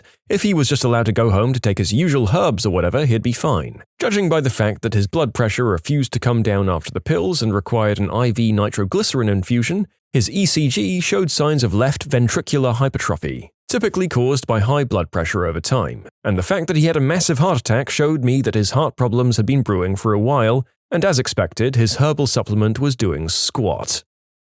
My dad had a heart attack and went to the emergency room. While he was there, he coded 8 times. His heart stopped and he had to be revived each of those. He survived and they admitted him. He had a lot of damage. After a couple of weeks, he checked himself out because those goddamn buttholes don't know what the frick they're talking about. He was found dead of heart failure about 3 weeks later. A young, bubbly mother I know was diagnosed with chest cancer. Tried alternative meds as promoted by her flaky girlfriends. Eventually, she returned to the doctor who told her it was too advanced to do anything. She died, leaving a little boy for her husband and extended family to care for. I still believe her friends contributed to her premature death. Not my doctor, but my mum's. My mother had a heart attack February of 2017. She was prescribed a couple of medications such as beta blockers, stuff like that. And my aunt, who's against vaccinations, prescribed medications and anything non-organic, tried to not only tell my mum the medications she was prescribed were the wrong ones, per a quick 10-minute Wikipedia search, but also that my mum's heart attack must 100% have been health-related, despite multiple tests and the doctor telling her it was simply stress-induced. I'd also like to add that we called my aunt immediately after the ambulance arrived to take my mum to the hospital, and she said she wasn't going to make the 40-minute trip to the hospital unless it was serious. She's also done the same "I know better than anyone" bit in other health-related situations, and she's the kind of person you can't disagree with because the conversation will go nowhere. Very aggravating to say the least. While talking with my OB and asking a ton of questions about my pregnancy, he told me a story. He was the on-call doctor for a hospital and goes in after shift changes from another on-call doc. The woman's been actively pushing for 3 hours. She's refused a C-section multiple times because she's certain she can have the baby naturally. Turns out the baby was stuck and pushing caused major damage to her. My doc tried to persuade her, but she continued to refuse. Without being too graphic, things did not go well. Women often have this overwhelming expectation of how their labor and birth is going to go, avoiding C-section and meds like the plague. The reality is those things have saved many lives. Probably me. I've talked about this before, but I'll share again as a sort of PSA. I was addicted to a medication called Mercindol, which contained a relaxant plus codeine plus paracetamol. It started at 2 tablets a day, then 4, then 8. After a couple of years, I was taking more than 40 pills a day. I thought all the warnings about don't take more than 8 a day were stupid. I was all, I take 40 a day, so I'm fine. I went to hospital for an unrelated issue with my eye, and they freaked out about how much paracetamol was in my system. I lied and said I took heaps due to pain in my eye. They tested my liver, and it was inexplicably fine. From there, I realized just how close I was coming to death daily. I'd built up a major tolerance, but generally 40 paracetamol is enough to kill 2 people. It's insanely lethal. It took me another year to give it up, and I've researched it a lot now. People think Panadol or Tylenol is harmless. It's not. People take heaps, wake up fine, and think they're safe. In reality, the symptoms of taking too much don't appear until you're literally dying and there's nothing they can do to save you. You have a 24-hour window to have your life saved. Even if you build up a tolerance, it doesn't mean you're safe. I'm the exception to the rule. In short, I was addicted to a substance that contained paracetamol. I thought warnings on the packet were stupid. They're not. Tylenol or Panadol or paracetamol or whatever name you know it as, it's insanely lethal. Read the packet instructions and don't deviate. You're not a doctor. I want to add that paracetamol is called acetaminophen in the US. Also, I should say that I'm 3.5 years clean. Saying clean sounds weird because I've always been so anti-substance. I don't even like green herb much. Legal medicine can sort of blindside you. It caught me so off guard. It started as, what does it hurt for me to take a couple to get to sleep? But then the more I took, the less they worked as my tolerance got harder. I fell in love with them basically. Then taught myself to fall out of love. Stay safe, folks. What's the most disrespectful thing that someone's done in your home? A friend must have seen me once put in the code for my spare key lockbox, and I came home to her in my frickin' house. Mind you, we're not close. And what was her excuse? She had to go to the bathroom. Safe to say, I reset that crap and didn't invite her over anymore. It weirded me the frick out. My mum made a huge dinner for my aunt and cousins. They showed up 2 hours late, told my mum, oh sorry, the boys can't eat that much right now, and just went to our fridge and made them sandwiches instead. She invited a bunch of sleazy guys over despite me asking her not to. She let them in while I was in the shower, so I didn't realize they were in my house. She then took one into my housemate's bedroom and locked the door, which was super disrespectful to my housemate who had so kindly offered to let her stay in her room as she was going to be at her boyfriend's for the weekend. And when I got out of the shower, one of the guys was in my bed. I was like, dude, get the frick out of my bedroom. And he refused and said my friend said he could stay here. I was very not okay with that. I physically had to push him out of my house. The next day, when she sobered up, I kicked her out of my house and didn't speak to her for 3 years. In what universe could someone think, my friend said I could be here, trumps, this is my bedroom, get out? Constantly unplugging electronics. First, it was the thermostat. She didn't like the sound the water heater made. Then it was the Wi-Fi. The CIA was apparently snooping on her from it. And finally, my fridge. She said she was saving the environment. I did ask her to leave. She'd gone through my things and taken my ex's lease agreement, called the cops and claimed she lived there, in my house. It was a really messed up story. I did offer for her to stay as a guest for a few weeks, and then she slowly started taking over and going mad. While I was out, things would get unplugged, stuff would be moved, and I realized later, stolen, and on one day she had a storage company deliver more boxes of stuff than I own. I believe this was intentionally done right before I snapped, because she knew it would make her insane version more believable. Thankfully, I kept calm when dealing with the police, as I could easily prove that I owned the place. And one of them gave me great advice. Change the locks, refuse her entry and record everything as you pack her stuff, and be prepared for civil recourse. They mediated her entry to collect her crap, then when she couldn't keep herself composed, i.e. she started screaming swear words at me, they started to see this person unravel. Like she claimed I stole a wedding dress and was determined to find it in my place, and the police just told her to sue me for it, but they aren't there to help her scavenge my place. Just truly crazy. Boy, that one really escalated from, oh, she unplugged my stuff, to, she tried to steal my life and forcibly move in with me. Let's see if we can get any crazier than that in the rest of the video.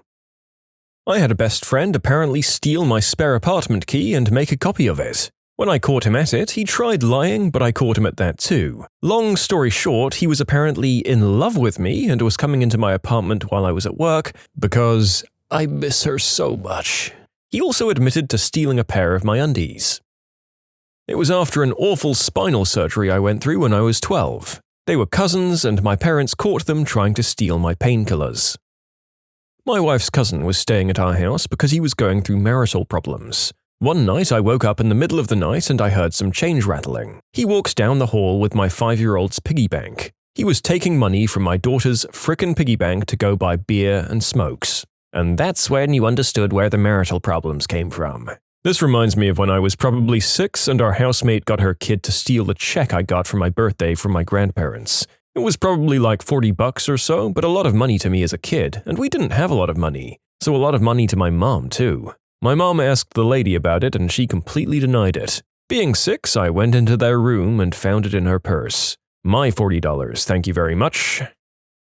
Not house, but apartment in college. Roommate invited a bunch of people over one night. We each had our own bathroom, clearly marked. I go to get something from my room and I hear what can only be the sound of people doing the deed in my bathroom.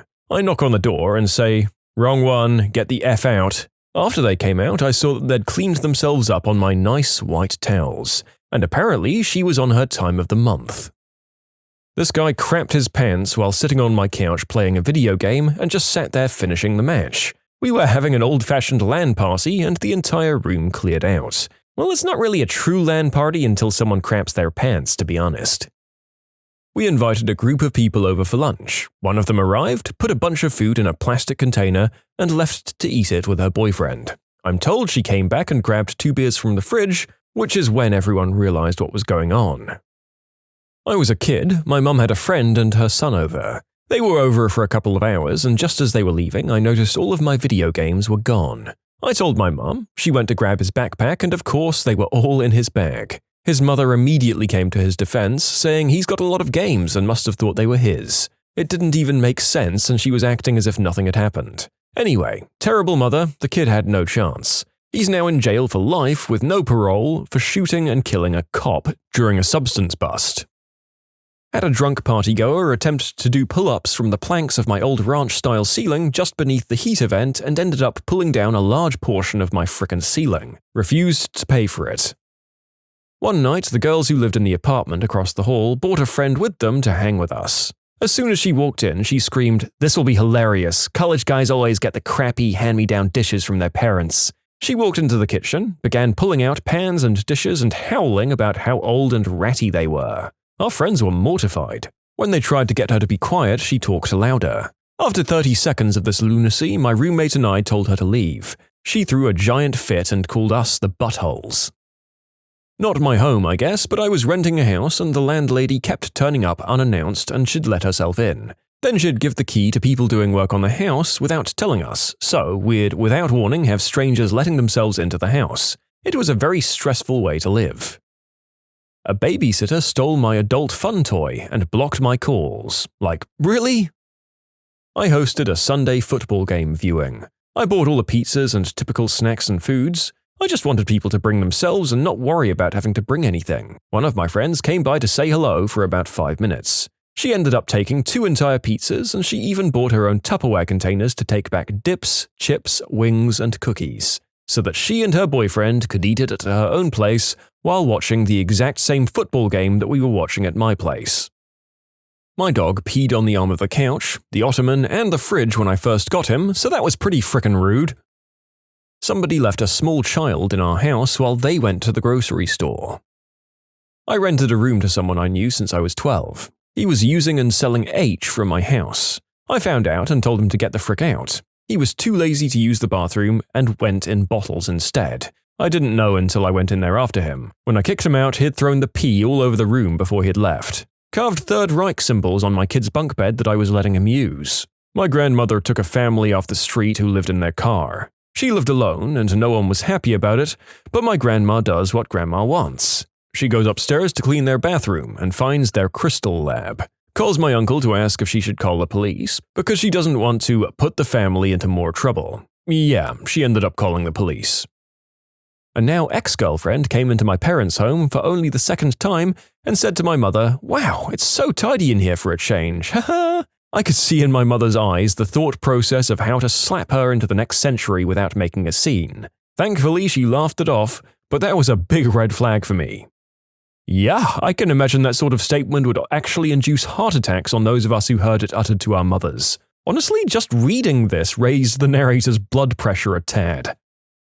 When I was in Cub Scouts, in 3rd grade nonetheless, my mum hosted a meeting for the scouts in my grade at school, where we built birdhouses for some badge or something. While we were waiting for everyone to arrive, me and the scouts who'd already arrived started playing in my backyard. One scout, let's call him Nate, told us he had to go to the bathroom real bad and left. When everyone arrived to start the project, I noticed that Nate was sitting at the edge of the table, looking down, and my mum was really angry, and was trying her best to suppress it. She asked me and all the other scouts if I'd given Nate permission to go into my room. Me and all my friends said, no, he said he had to go to the bathroom really bad. This response only made my mum even more angry, and Nate ducked his head more. 5 minutes later, Nate's mum arrives and is apologizing profusely to my mum. Turns out, Nate went into my room, pocketed the $20 I'd been saving up, I got paid $2 a week for mowing the lawn as an allowance, and was stuffing my toys and video games into his backpack. My mum went upstairs to actually use the bathroom and noticed the theft taking place and caught him red-handed. He then lied to my mum and said I gave him permission to go into my room and he was just checking it out. But nope, my mum caught him red-handed, and my mum is scary when she's mad. In total, he tried to steal about $150 in Game Boy cartridges, Pokemon cards, and toys, and about 3 months' worth of allowance. Back in college, my roommates and I hosted a birthday party for a mutual friend at our apartment. Earlier that day, we gifted her a pet goldfish because she'd been talking about getting a fish. Fast forward to later that night, our male friend, let's call him Mike, decided he needed to find a way to impress our other friend, who I'll call Darla. Mike tries every lame joke and pickup line on Darla and fails time and time again. Then he sees the goldfish in his tank and scoops him up in his hand. He says, "Check this out, Darla," and then plops the fish into his mouth and swallows it live. My roommate and I immediately rush over and start trying to make Mike puke the fish back up. Darla quickly makes for the door and leaves the party. Sadly, that fish met its doom in Mike's stomach that night. He never apologized, though he did complain about severe stomach issues for several days afterwards. In short, bought a fish for a friend, and another friend swallowed it live at a party to impress a girl. You can submit your own stories to be featured here on the channel. The story submission link is in the description below. And if you want to listen to some vibey music in the background, check out easymode, also linked below, and subscribe. When I was in 2nd grade, I invited this girl over and we made popcorn as a snack, and not even 5 minutes later, this idiot decided it was a good idea to run all over the house, throwing it everywhere. This went on another 5 minutes while I chased her down. But the damage was done. The popcorn was in between couch cushions, under the fridge, under my bed, in my laundry basket, all over the damn floor. My mum ends up sitting us down and proceeds to lay it out on her, telling her what she did was disrespectful and to help clean up. She pouted and said no, saying since it wasn't her house, she didn't have to clean anything. She continued to pout as my mum called her mum and pretty much told her to leave and to not expect to be invited back anytime soon. I haven't spoken to her in a while, but apparently she got banned from the mall for trashing a Lush store with her friend, throwing food, dumping out products, and smashing bath bombs. So I guess she hasn't changed much. They intruded on my homemade family dinner uninvited and then insulted my cooking. Didn't even get a thank you either. Don't get me wrong, a lot of these comments describe vandalism and theft and a drunken or substance-fueled jerkery, but I can never stand anyone eating another's home-cooked food and being disrespectful. It's just not okay. One of my little brother's friends would always ask for something else to be made. Even if it was a steak just for him, he'd want leftover pizza or some French fries. Despite him being a relatively normal kid, we all hated him for spurning our food. An old roommate peed in my cat's litter pan because apparently I deserved to clean up his pee. He was mad I wouldn't pay his rent for the 3rd month in a row. Absolute jerk. Told me that my food was crap and refused to eat anything. When my husband was in the army, we invited a bunch of single soldiers to have Thanksgiving dinner at our house rather than let them languish in the barracks. One of them was a childish private. He began the night by plopping down on the sofa to play on his Game Boy and announced that he hated turkey, ignored everyone else for the next hour. Okay, no problem. I made a massive dinner and there were plenty of other things to eat. When it came time to serve up the buffet, people lined up and were heaping their plates, and this idiot kept loudly complaining that there was nothing good. Selected a few items and joined everyone at the table. Took one bite of one thing, visibly gagged and threw down his fork. Announced that all the food was crap and left the table. Went back to the sofa with his Game Boy. I think that everyone was in such shock that nobody knew how to react. This was so far outside the norm that there was no way to prepare for it. No one wanted to ruin the evening by making a scene, so everyone focused on making me feel better. Lots of quick hugs and pats on the shoulder with words of encouragement. Maybe they were waiting for my husband to do something and he was loading up at the buffet and talking at the time, so he missed it. Deep breaths, move on. We're not going to allow one idiot to ruin our night. Everyone blew it off and ignored him for a while. We enjoyed our meal and people went out of their way to tell me how lovely the food was and to thank me for inviting them. People began to break up and get drinks. Music was turned up and we settled in for a nice evening. About an hour after dinner, the stinker began to whine that he was hungry, that there wasn't anything to eat, and would not shut up. Demanded that someone order pizza, and at one point he asked for a peanut butter sandwich. I made him one and he complained because it was whole wheat bread and he only liked white. After he rejected the sandwich, I didn't know what the hell to do. I stood there holding the damn thing and I was pretty close to just throwing it at him. Enough people saw my predicament, finally had enough, and stepped in to help me. 3 soldiers abruptly excused themselves, pulled him off the couch, and marched him outside. The soldiers came in about 15 minutes later, picked up their drinks, and continued the conversation like nothing had ever happened. I never saw him again, and I mean never. He must have been banned from every social function from then on out, because it's like he never existed. The sad thing is that a lot of immature kids are encouraged to join by exasperated families in an effort to make a man out of them, and it rarely works. Thankfully, they never last. Locked me out of my own bedroom and proceeded to destroy my stuff, then had the nerve to yell at me for saying she can't go back in my room. Kicked my cat, smoked my devil's lettuce without permission, peed on the toilet seat, and then stole some games when they left. All in one 40-minute visit. Awful, but it's kind of impressive just how much crappy behavior they fit into such a short amount of time. Any one of those could conceivably get you blacklisted from someone's place. It's just sort of jaw-dropping that they did them all in under an hour. I had a massive party for my 18th, close to 100 people, so I knew something would go wrong. Turns out the worst thing that went wrong was that someone was able to somehow go number 2 in our oven. Luckily, I didn't have to clean it out. We found the culprit and got him to do it. Kicked my dog. She was an all-round crappy person, so it felt like karma when her chest implants got infected. Buddy from college was traveling through town and stayed with my wife and I for the weekend. Nothing crazy, we hung out and remembered our college years. A few days after he left, my guest bathroom reeked. Took a bit to figure out, but finally discovered an upper decker left for us. Disgusting. Started opening all of the drawers in my room. Someone frickin' broke my Super Smash Bros. For the GameCube. My sister's old boyfriend from high school watched illegal adult films featuring animals on our family computer and ended up making it unusable because of the amount of viruses it gave the computer. Lots of pictures and videos went missing, and my dad's childhood friend's obituary as well. My dad did end up getting his friend's obituary back, but the rest of our pictures and videos were lost. This all happened about 10 years ago, and back then my parents, who aren't the most tech-savvy, didn't realize you could back up files. My siblings and I showed them how to make backups after that incident. Years ago, my then boyfriend, now ex, came over to my house unexpected the day of my mum's birthday. My siblings and I were busy redecorating. He made himself comfortable on the couch and played on the Xbox. He was out of the way, so we ignored him.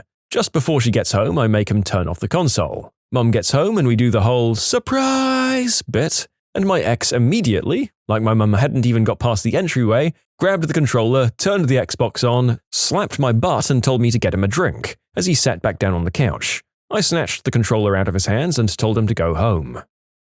They changed my bathroom mirror because apparently they didn't like the one I had. It was my mother-in-law who came to visit my then boyfriend and I. We were in a rental that had a weird little bathroom that the rest of the house made up for. But I got up in the morning and went to the gym and grabbed some food to make dinner. When I got home, I went to shower and she had taken down the bathroom mirror which came with the rental, and put up a new one that was really ugly and too small. I wrapped myself in a towel and switched it back. She asked me why I did that and I told her it wasn't my mirror and gave her the other one back. They tried to discipline my very old, very sick dog for jumping up on the couch after they'd given the jump up on the couch signal to him. I'd trained him to come by patting 3 times on whatever service he was invited to, and this person kept doing the pat 3 times and then yelling at the poor confused puppy for coming. They were trying to summon the cat, and that went about as well as expected when you try to tell a cat what to do. I had a roommate bring people back to have a house party. Me and the other housemate were just chilling in the living room. A guy immediately steals a beer I've got in the fridge and does a line of white snow on the mantelpiece. No, I was not offered a line. Some girl comes over to try and do the deed with my roommate, who had a girlfriend that she was aware of, by the way, and she ends up spewing all over the living room. I tell my roommate to clean it up, it's his problem. Half an hour later, I'm back in the living room and I see the mess there still. Feeling better? I ask nicely. And this witch, who had just entered my house for the first time and blown chunks everywhere, gives me a look like I just called her mum the C-word. Eyebrows furrowed, nostrils flaring, evil sneer, doesn't say a word, just glares at me. I started to tell her how disrespectful it was, but my roommate diffused the situation before I could say anything. The witch never said a word to me, just glared. Ooh, just thinking about that glare infuriates me. My sister constantly invites herself over almost every single day to eat or use our shower or Wi-Fi, and brings her kids and expects someone else to watch over them while she does this. She has her own food. I just find it very rude because we have plans that get cancelled because she doesn't want to watch her kids. We have to make extra food so they can eat. It's a big deal, we live off food stamps and social security stuff. It honestly just sickens me how she can be so selfish and then cry when anyone calls her on her BS. I own my home and my boyfriend lives with me. He invited 2 of his friends over to play board games one day. The one friend decided to come for my throat in the board game, and when I outplayed him and blocked him from winning, he decided to get me back by being obnoxious. I asked him repeatedly to tone it back. He started talking nasty about women and how worthless they are. Mind you, I was the only one of us 4 who owned a home, and he was showing sexist YouTube videos to the other friend along with making crazy loud noises and generally saying dumb things. This went on for 8 hours. After he left, he texted my boyfriend trying to say they couldn't hang out anymore because he couldn't respect someone who was with me and he'd never be able to handle being in the same room as me, and if they were going to be friends and hang out, I couldn't be there. Kicked in my front door at 8 a.m. on a Saturday and asked if I liked effing her husband. I wasn't fully awake and was completely confused, so all that came up was, yeah, it's fine. They'd been divorced for about 2 years by then. Then about 1 to 2 years after that, an old friend of my husband's stopped by. The dude was drunk as heck and kept loudly telling my husband to get his family back, referring to my husband's ex. We were married, had custody of his daughter, and I was 8 months pregnant with our next daughter at the time. His family was in the frickin' room, dude. When you subscribe, make sure to hit the bell to turn on notifications.